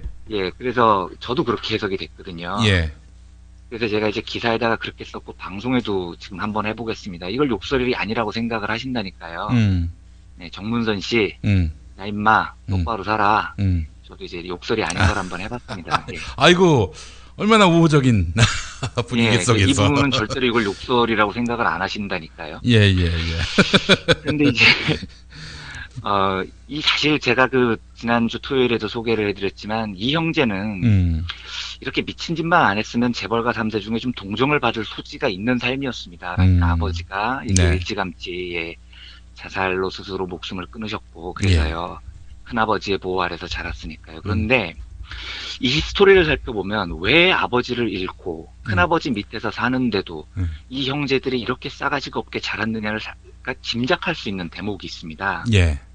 그러니까 지금 이제 첫째, 둘째 정일선, 정문선 이 두 형제는 현대 BNG 스틸이라는 회사에 소속돼 있고 예. 이게 현대차 그룹 계열사라고 제가 한번 말씀을 드리지 않았습니까? 그렇죠. 그런데 이 정일선 삼형제가 보유한 그 현대 BNG 스틸 지분이 5%가 조금 안 됩니다. 굉장히 낮습니다. 낮은데 이 회사의 일대 주주는 이제 현대차 그룹에 소속이 되어 있는 현대제철이고요.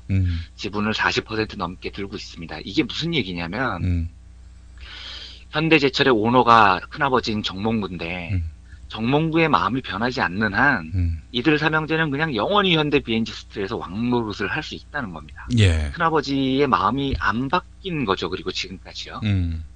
이 회사가 원래는 산미특수강이라는 이름이었거든요. 예. 그리고 원래부터 현대차 그룹에 붙어있던 계열사였습니다. 그런데 정몽구 회장이 이 회사를 2002년에 BNG 스틸이라는 이름으로 사명을 바꿉니다.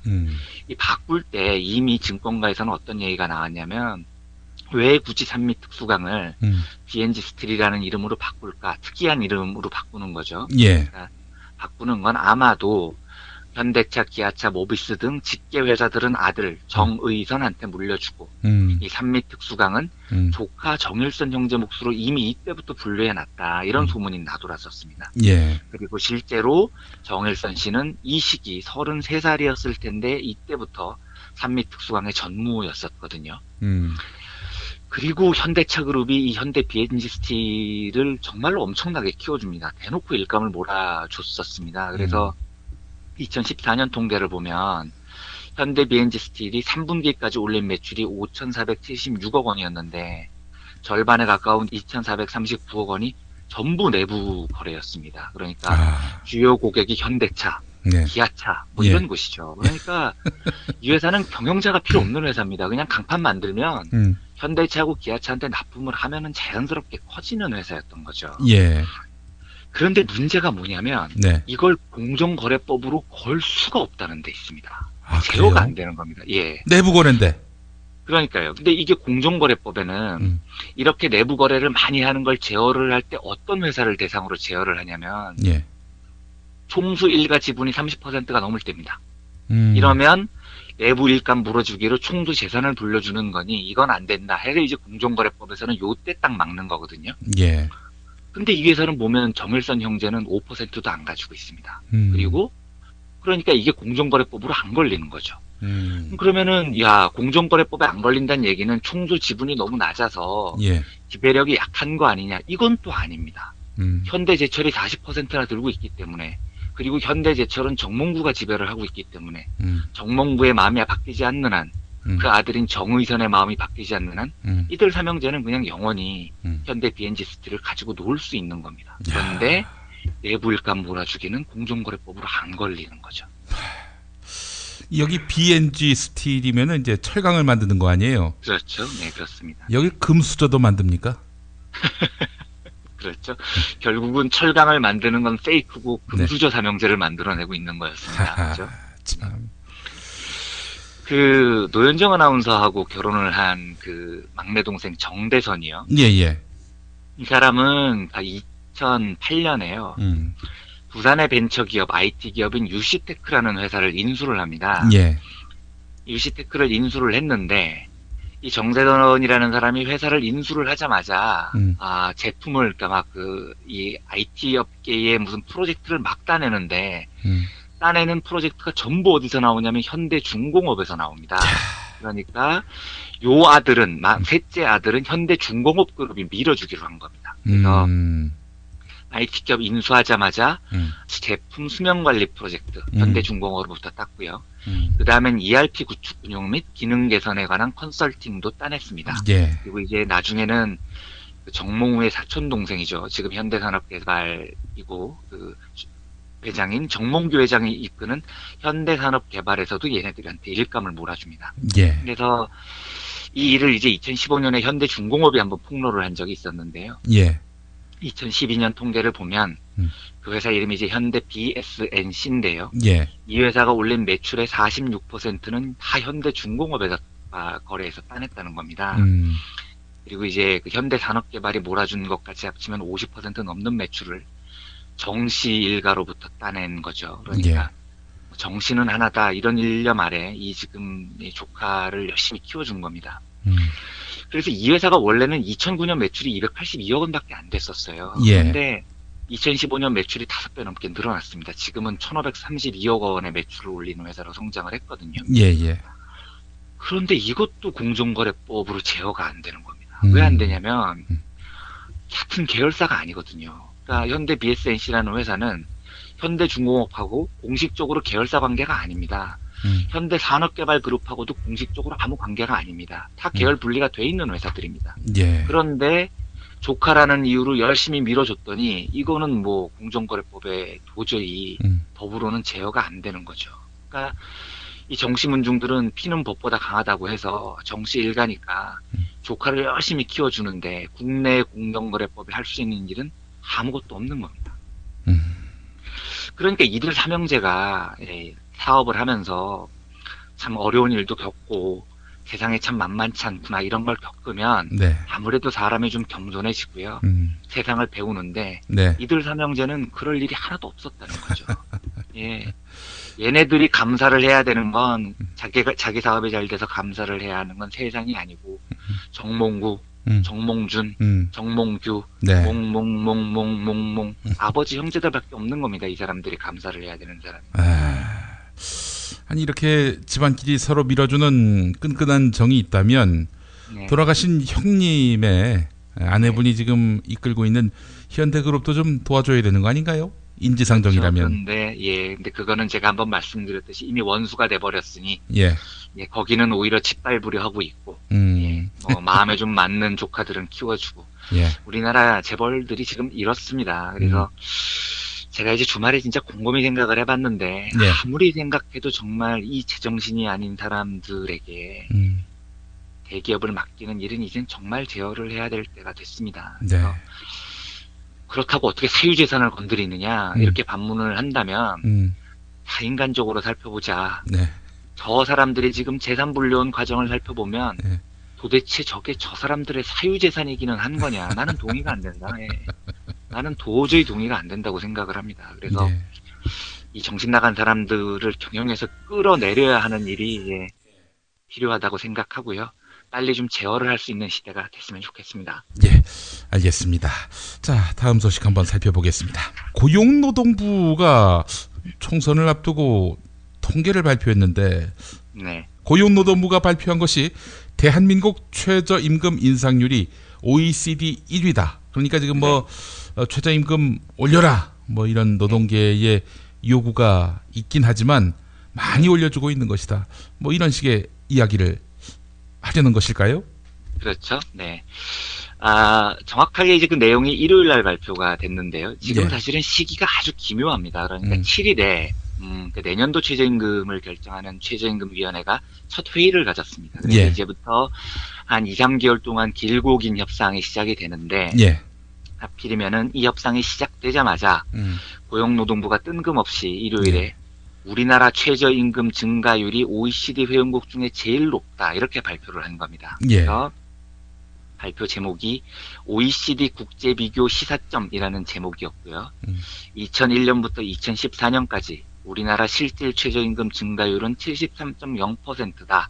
그래서 비교 대상 회원국 22개 국가 중에 가장 높았다. 터키하고 폴란드가 2, 3위였다. 이렇게 얘기를 했습니다. 예. 네. 제가 참 산수부터 가르쳐 줘야 되는지 우리 고용노동부한테요. 그러니까 이게 너무 당연한 게예요. 이런 것까지 제가 분석을 해야 되는지 모르겠는데요. 5,000원에서 최저임금 1,000원을 올리면 상승률이 20%입니다. 1만 원에서 1,000원을 올리면 10%밖에 안 뛰는 거죠. 그러니까 이 10몇 년 동안 우리나라 최저임금 증가율이 높은 건 우리나라 최저임금이 워낙 낮았기 때문인 겁니다. 그러니까 올릴수록 이제 증가율이 높아지는 거죠. 그래서 이렇게 최저임금이 엄청나게 높아졌다라는 건 자랑이 아니고 쪽팔린 겁니다. 왜냐하면 이렇게까지 높은 인상률을 적용을 했는데 14년 동안 OECD 중에 인상률이 제일 높았는데 그래서 지금 우리나라 최저임금이 OECD에서 몇 위냐는 거죠. 이걸 살펴봐야 되는 겁니다. 그렇게 열심히 너무너무나 많이 올렸더니 2015년 기준으로요. OECD가 전부 34개국인데요. 이 통계를 잘 봐주셔야 됩니다. 그러니까 최저임금을 분석을 할 때는 보통 한 26개국 정도가 분석 대상이 됩니다. 그리고 우리나라는 이 중에서 15위입니다. 그러니까 얼핏 보기에는 중간쯤 되는 거죠. 26개국 중에 15위라면은 중하위권 정도? 중위권에서 조금 하위권? 이렇게 보여지는 겁니다. 그런데 이제 OECD가 원래 34개 국가거든요. 그런데 이 중에서 왜 26개의 국가만 대상으로 최저임금을 분석을 하냐면 나머지 8개 국가에는 최저임금 제도가 없기 때문입니다. 그런데 최저임금 제도가 없는 나라들을 제가 쭉 불러드리겠습니다. 핀란드, 덴마크, 스웨덴, 노르웨이, 오스트리아, 이탈리아, 스위스, 키프로스입니다. 이 나라 중에 이제 키프로스만 조금 애매하죠. 키프로스가 지중해에 있는 섬나라 국가인데 이 나라가 이제 국민소득이 우리나라랑 비슷하거든요. 1인당 한 26,000불, 7,000불 나오는 나라입니다. 요 나라 좀 애매한 나라 다 빼고 나면 복지 수준이요. 우리나라하고 넘사벽으로 차이가 나는 나라들입니다. 그러니까 이 나라들은 최저임금 제도를 굳이 도입할 필요가 없는 나라들인 거예요. 너무너무나 안전보장이 잘 돼 있는 나라들인 겁니다. 그러면 핀란드, 덴마크, 스웨덴, 노르웨이, 오스트리아, 스위스가 그 나라에서 임금 받는 제일 낮은 수준의 임금 받는 사람들이 우리나라 최저임금보다 낫겠습니까? 말도 안 되는 소리죠. 그러니까 이 나라는 당연히 최저임금 기준으로 끼워 넣으면 전부 다 우리보다 위로 봐야 되는 겁니다. 그래서 정확하게 보면 우리나라는 한 33개 국가 중에 한 22위, 23위 정도 수준 된다고 봐야 되거든요. 굉장히 하위권이라는 얘기입니다. 그러니까 고용노동부가 자랑했듯이 2001년부터 14년 동안 제일 높은 인상률이었다. 그래서 아직도 하위권이다. 이게 결론이라는 거죠. 그렇게 많이 올렸는데도 아직도 하위권이라는 건 우리나라 최저임금이 얼마나 낮았냐라는 걸 증명하는 겁니다. 그런데 고용노동부가 이 자료를 발표를 하면서 하는 얘기가 되게 웃겼었던 게요. 이 자료를 발표하면서 이렇게 얘기를 합니다.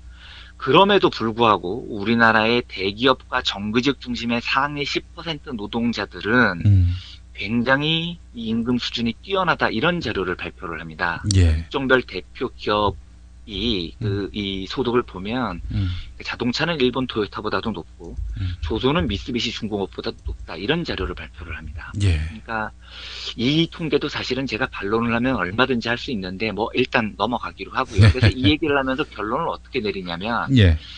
그래서 일자리 문제 해결을 위해서는 기업 현장에서 상위 10%의 자율적 임금 인상 자제와 임금 체계 개편 등 노동개혁 실천 노력이 절실히 필요하다 이렇게 밝혔습니다. 예. 그러니까 최저임금은 많이 오르고 있으니 더 높일 필요가 없고 상위 10% 노동자들은 너무 많이 벌고 있으니 얘들 임금 내리라는 겁니다.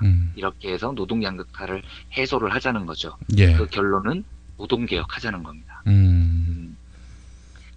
제가 이 악의적인 논리에 대해서 참 뭐 하고 싶은 말이 많습니다만, 예, 오늘은 뭐 일단 생략을 하도록 하겠습니다. 그리고 총선 끝나고 나면 제가 자세히 이 소리가 얼마나 헛소리인지 말씀을 드리겠습니다만, 제가 하나 덧붙이고 싶은 건 이겁니다. 다행이라고 생각을 하는 거는요, 제가. 고용노동부가 이렇게 발표를 하는 것을 듣고 저는 굉장히 다행이라고 생각을 하는 건, 이번 총선에서 형성된 쟁점 중에, 경제적 쟁점 중에, 참 고맙게도 유일하게 최저임금 1만 원이라는 것이 쟁점이 됐다는 사실입니다. 예. 이 사실이 저는 굉장히 고맙습니다. 고용노동부가 이 난리를 칠 정도가 되면 일단 이게 쟁점이 됐다는 얘기인 거겠죠. 예. 그리고 최저임금 인상에 대한 국민적 요구가 굉장히 높다는 것이고요. 이걸 예. 제가 참 다행스럽게 생각을 하는 거고요. 제가 좀 굉장히 안타깝게 생각을 하는 건 사실은 최저임금 인상 논의는 굉장히 디테일해야 됩니다. 제가 여러 번 조심스럽게 말씀을 드렸지만 최저임금 인상이라는 것은 우리 수많은 자영업자들의 현실적인 문제이기 때문에 이런 것들은 굉장히 디테일하게 다뤄줘야 되는데 예. 아직은 그런 디테일한 보완책 같은 것은 나오지 않은 상태에서 아젠다만 세팅을 하고 있는 단계니까 많은 자영업자들에게 불안감을 안겨주는 요소가 없지 않거든요. 예. 그래서 실제로 총선이 끝나고 나면 어쩔 수 없다는 걸 알고 있습니다. 그러니까 총선 때는 아젠다를 딱딱 정확하게 세팅을 해야 된다는 한계를 알고 있는데 총선이 지나고 나면 이왕 형성에 대한 이 최저임금에 대한 이 아젠다에 대해서 진보 진영이 굉장히 섬세하고 디테일하게 기술적으로 그 피해를 입으시는 분들의 보완책까지 좀 깔끔하게 마련을 해나가면서 이 얘기들을 잘 풀어나갔으면 좋겠습니다. 다만 제가 이 말씀을 드리는 근본적인 그 원칙이라는 건, 예. 근본적인 최저임금에 대한 우리의 마음가짐이라는 건, 저희가 항상 최저임금을 얘기를 하면, 최저임금을 높이면 경제에 미치는 영향이 이거다, 이런 게 있다, 이런 문제가 있다, 이렇게 순서를 잡지 말고요. 이거는 제가 한번 말씀드린 적이 있습니다만, 철학과 합의의 문제라는 거죠. 그러니까, 인간은 먹지 않으면, 살아있으면 노동을 제공할 수 없다는 존재라는 것을 우리가 인정을 하고요. 최저임금을 높였을 때 이런 문제가 일어난다라는 것을 얘기하지 말고 일단 사람들이 살아있어야 된다는데 합의를 하고 난 뒤 생기는 문제점들을 꼼꼼하게 보완해 나가자.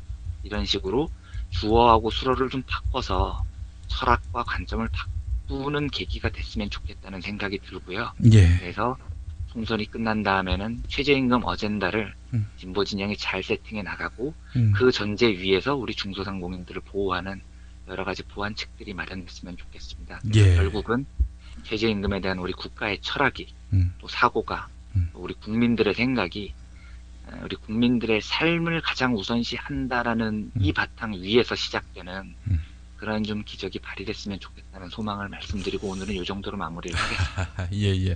북유럽 선진국들은 최저임금이 없다. 네. 이거 오늘 처음 알았습니다. 근데 그 나라는 최저임금에 대한 요구가 없습니다. 사회보장이 너무 잘 돼 있거든요. 예. 그러니까 노동자들이 최저임금을 요구를 하지를 않습니다. 그 나라들은. 네. 어떻게든 총선이 좀 전기가 됐으면 하는 그런 바람을 또 가져보면서 오늘 이완배 기자님과 작별하겠습니다. 저기 참 김영인 PD님 혹시 괜찮으시면 예. 제가 이제 경제에 속살가는 관계가 없는데 한 5분만 시간을 주시면 아이고 좋습니다. 개인적으로 말씀드리고 싶은 게 있는데 하나 해도 될까요? 예, 그럼요. 예. 청취자분들께도 조금 양해를 드리겠습니다만 이게 경제 얘기하고는 전혀 상관없는 얘기여서 죄송하다는 말씀을 먼저 드리고 그냥 감히 5분 정도 시간을 더 뺏도록 하겠습니다. 예. 네. 버니 샌더스 얘기를 하나만 드리고 지나갈까 합니다. 예. 버니 샌더스가 지금 이제 미국에서 7연승을 하고 있죠. 그리고 뭐, 아직까지도 희망의 끈을 놓지 않고 있는데요. 제가 이번 주 주말에, 버니 샌더스의, 제가 마음이 우울하면 버니 샌더스 동영상을 찾아보거든요. 그런데 예. 굉장히 특이한 동영상을 하나를 발견을 했습니다. 예. 뭐였냐면, 버니 샌더스가 작년 9월에, 그러니까 지지율이 20%를 뚫고 굉장히 이제 주목을 받기 시작할 때, 버지니아주에 있는 그 리버티 대학교라는 곳에 초청을 받아서 강연을 하는 동영상이었습니다. 예. 30분 정도 되는 동영상이었는데요. 이게 왜 놀라웠냐면, 저는 그 제목부터가 참 놀라웠거든요. 예. 리버티 대학교라는 곳이 뭐 아시는 분들은 아시겠습니다만, 세계 최고, 그러니까 가장 큰 그 기독교 재단 대학교이고, 미국에서는 가장 그 이 기독교 중심의 보수의 핵심 같은 곳입니다. 그래서 이게 어떤 느낌이었냐면, 이 제목을 보는 순간, 아까 김용민 PD님께서 목사 안수를 받으신 이후에 여의도 순복음교회에 초청을 받아서 설교를 하시는 느낌? 예, 저는 그런 느낌이 들 정도로 생소한, 버니 샌더스가 리버트 대학교에서 이런 생각이 들더라고요. 예, 그런데 그 연설 첫 서두부터 이제 제가 한 5분 정도를 아주 인상 깊게 들었는데요. 예. 뭐 긴 말하지 않고 그냥 조용히 읽어드리겠습니다. 예. 뭐 5센텐스 정도 되는데요. 네. 나를 이 자리에 초청해 주셔서 매우 감사합니다. 여러분이 알고 있는 사실로부터 시작하겠습니다. 그것은 아주 중요한 몇 가지 이슈에서 리버티 대학교에 계시는 여러분과 제가 아주 다른 의견을 가지고 있다는 점입니다. 저는 여성의 권리, 특히 자신의 몸에 대해 스스로 결정할 수 있는 권리를 지지합니다. 이제 낙태를 지지한다는 뜻입니다, 버니 샌더스가. 예. 예. 또 저는 동성애자의 권리, 동성애자들의 결혼할 권리를 지지합니다. 이것이 저의 의견이라는 사실은 비밀이 아닙니다. 하지만 제가 여기에 온 것은 이렇게 의견이 다른 사람들이 모여 시민 대 시민으로 토론할 수 있는 마음을 다한 토론이 중요하다고 믿었기 때문입니다. 저와 의견을 같이 하는 사람들에게 가서 이야기하는 것은 쉬운 일입니다. 어제는 노스캐롤라이나의 그린즈워러에서 연설을 했는데 거기 모인 9,000명은 대부분 저와 의견을 같이 하는 사람들이었습니다. 오늘 밤에는 메나사스에 갑니다만 거기도 역시 저와 의견을 같이 하는 사람들이 모이죠. 그건 어려운 일이 아닙니다. 대부분의 정치인들이 그렇게 하는 것을 좋아합니다. 자기 의견에 동의하는 사람들 앞에서 이야기하는 것을 좋아하죠. 예. 하지만 모든 이슈에서 저의 의견에 동의하지 않는 사람들과 대화하는 것은 몹시 어려운 일이지만 몹시 중요한 일입니다. 그리고 이제 제가 오늘 이 대목을 청취자분들께 좀 들려드리고 싶었던 겁니다. 예. 그리고 저는 의견 일치가 불가능할 것 같은 곳에서 공통분모를 찾는 것이 가능하다고 믿습니다.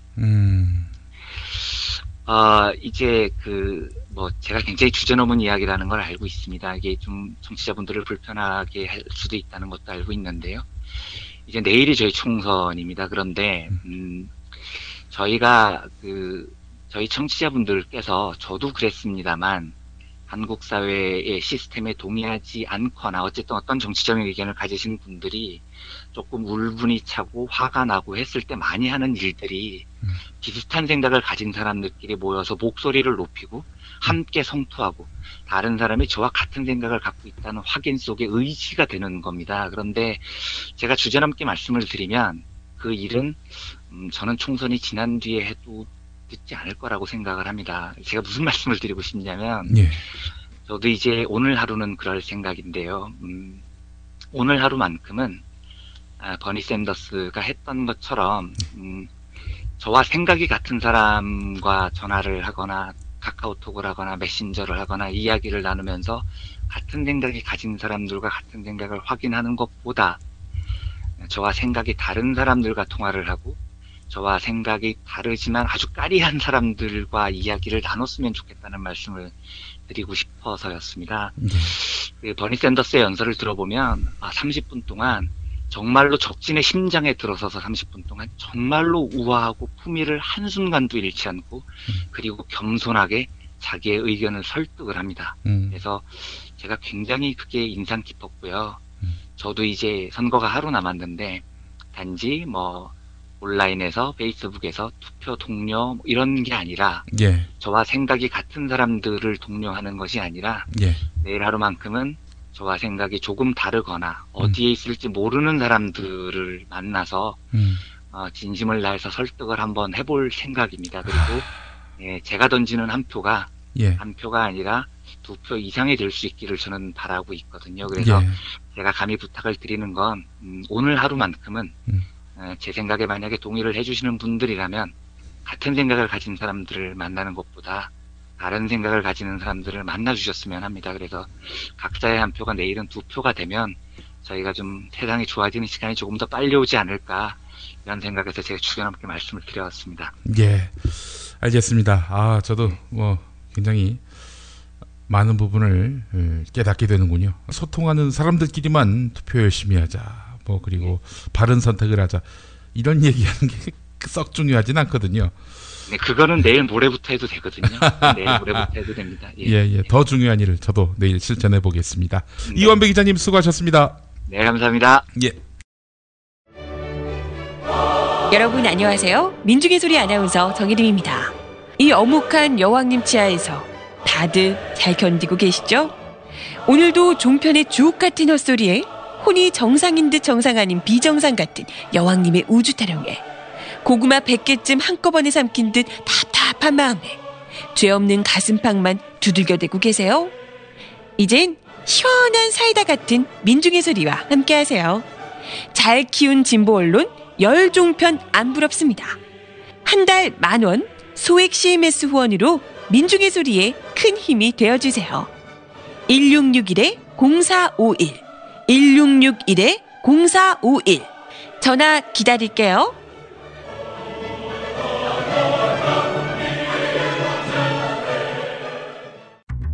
6살 하늘이 밥을 잘 안 먹어요. 엄마, 나 이거 맛이 없어요. 그만 먹을래요. 엄마의 걱정은 점점 더해가는데요. 그런데 이때 택배입니다. 연지연 곰탕이 배달됐어요. 직접 도끼로 팬 장작불 위에 한우 사골과 도가니를 가마솥에 한가득 넣고 24시간 끓인 진구. 연지연 곰탕이 하늘이 입에 들어가는 순간 맛있다. 엄마 한 그릇 더 주세요. 하늘이의 밥도둑 연지연 곰탕. 조미료 같은 첨가물이 전혀 들어가지 않아 엄마의 기쁨은 더하답니다. 연지연 곰탕은 강화군에서 김포시 방향으로 강화대교 건너자마자 있습니다. 포장 판매는 한 팩 800g에 7,000원, 7팩 이상 무료 배송합니다. 주문 전화는 010-7252-1114 010-7252-1114. 제주도 귤밭 한가운데 별장을 통째로 빌려드립니다. 빌라 데미에.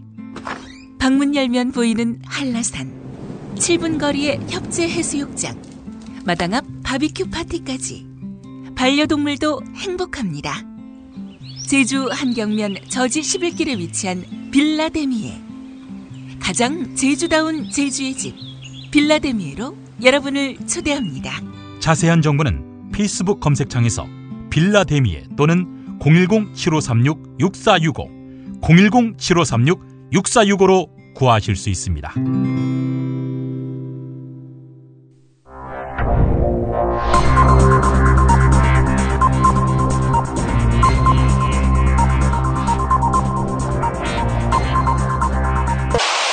공화국 논평. 아버지가 죽었는데도 휴전선 넘어 북한이 침략할까봐 그걸 걱정하신 박근혜 동지께서는 북괴로부터 자기 발로 탈출한 사람들을 두고 선거 공작이니 기획탈북이니 하는 말로써 박동지를 모독하는 자들에 대한 강도 높은 국가적 중대 조치를 취하실 계획을 표명하시고 구체적인 공격 방침을 제시하시었다. 북괴가 없으면 정치를 단 하루도 할 수 없다는 점에서 아버지와 별 다르지 않는 경애하는 박근혜 동지의 단호한 결심은 지난 대선 때 비록 불발탄이 됐지만 김정남 망명 등으로 막판에 불쏘시개를 삼겠다는 강력한 의지의 표현이다. 박근혜 동지의 이런 숭고한 의지에 대해 선거 개입이니 북풍이니 이렇게 말하는 것은 사실 맞는 말이긴 하지만 하여간 우리의 최고 존엄 박근혜 동지에 대한 체질적인 거부감과 적개심을 노골적으로 드러낸 추호도 용납할 수 없는 포악무도한 도발 행위라 아니할 수 없다. 북괴는 이런 모든 논란으로부터 박 동지를 자유롭게 하기 위해 흔한 성명서 한 장이라도 내서 적화야욕을 드러내주길 바란다. 이 과정에서 박근혜 동지를 참을 수 없이 모독하고 오롱해도 좋다. 때려달라고 요구하는 것이다. 그러나 북괴만 적화야욕이 있는 것이 아니다. 남쪽의 새누리당도 상징색인 빨간색으로 온 국토를 물들이고 싶다. 그래서 박동지도 새누리당도 적화야욕에 불타있다. 만약 오늘도 북괴가 그냥 넘어간다면 천추의 한이 될 참혹하고 참담한 대가를 우리 새누리당이 받게 될지 모른다. 지난 19대 총선은 김용민 막말의 욕풍, 18대 대선은 댓글을 이용한 국정원 선거의 입에 대풍, 19대 지방선거는 용서해달라 반성하겠다는 허풍 등 쓸 수 있는 모든 바람은 다 쓰고 말았다. 이제 북괴가 도와줄 때가 됐다. 북풍이 절실하다. 금강산 관광시설, 개성공단 그 비싼 장비, 물품 다 북괴에게 하사하신 박근혜 동지 아닌가. 만약 북괴가 불퇴일전의 자세, 백두산 호랑이의 용렬한 패기로서 남북 화해 협력을 추구하는 자들을 박살낸다면 이는 진정한 남북 여권 연대의 확실한 징표가 될 것이다.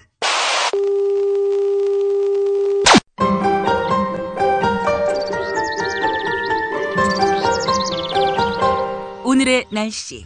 네, 총선 비 소식이 있다고 앞서 김원철 기자가 소개했는데요. 오늘 아침 기온은 서울 8도 등 전국이 3도에서 10도로 어제와 비슷하거나 조금 낮겠습니다. 낮 기온은 서울, 광주 21도, 대전 24도, 대구 20도로 어제보다 1도에서 2도 높아서 따뜻하겠습니다. 오늘 밤부터 시작되는 비는 총선이 이긴 내일 전국으로 확대돼서 오전까지 이어진 뒤 오후부터 점차 그칠 전망입니다. 아이들을 살려주십시오, 유가족을 지켜주십시오라는 말을 조롱하던 사람들이 손수조 씨의 말, 새누리당을 살려주십시오, 대통령을 지켜주십시오라는 말에는 감동합니다. 고귀한 인간은 동정심을 낮은 곳에 보내고 비천한 노예는 동정심을 높은 곳에 보냅니다. 네, 이런 글을 남겨서 SNS에서 화제를 일으킨 역사학자 전우용 선생, 이런 글을 또 남겼습니다. 어버이 연합, 세월호 반대 집회의 알바 동원. 유족들더러 돈 때문에 저런다 라고 말했던 사람들이 실은 돈 때문에 그랬던 거군요. 인간은 자기 의식 수준 이상으로 살 수 없습니다. 짐승 같은 의식으로 사는 인간은 스스로 짐승이 되고 남도 짐승으로 봅니다. 네. 내일 우리는 짐승이 아니라 인간임을 선언하는 그런 날로 만들어야 하겠습니다. 뉴스 매거진 오늘 순서 마무리하겠습니다.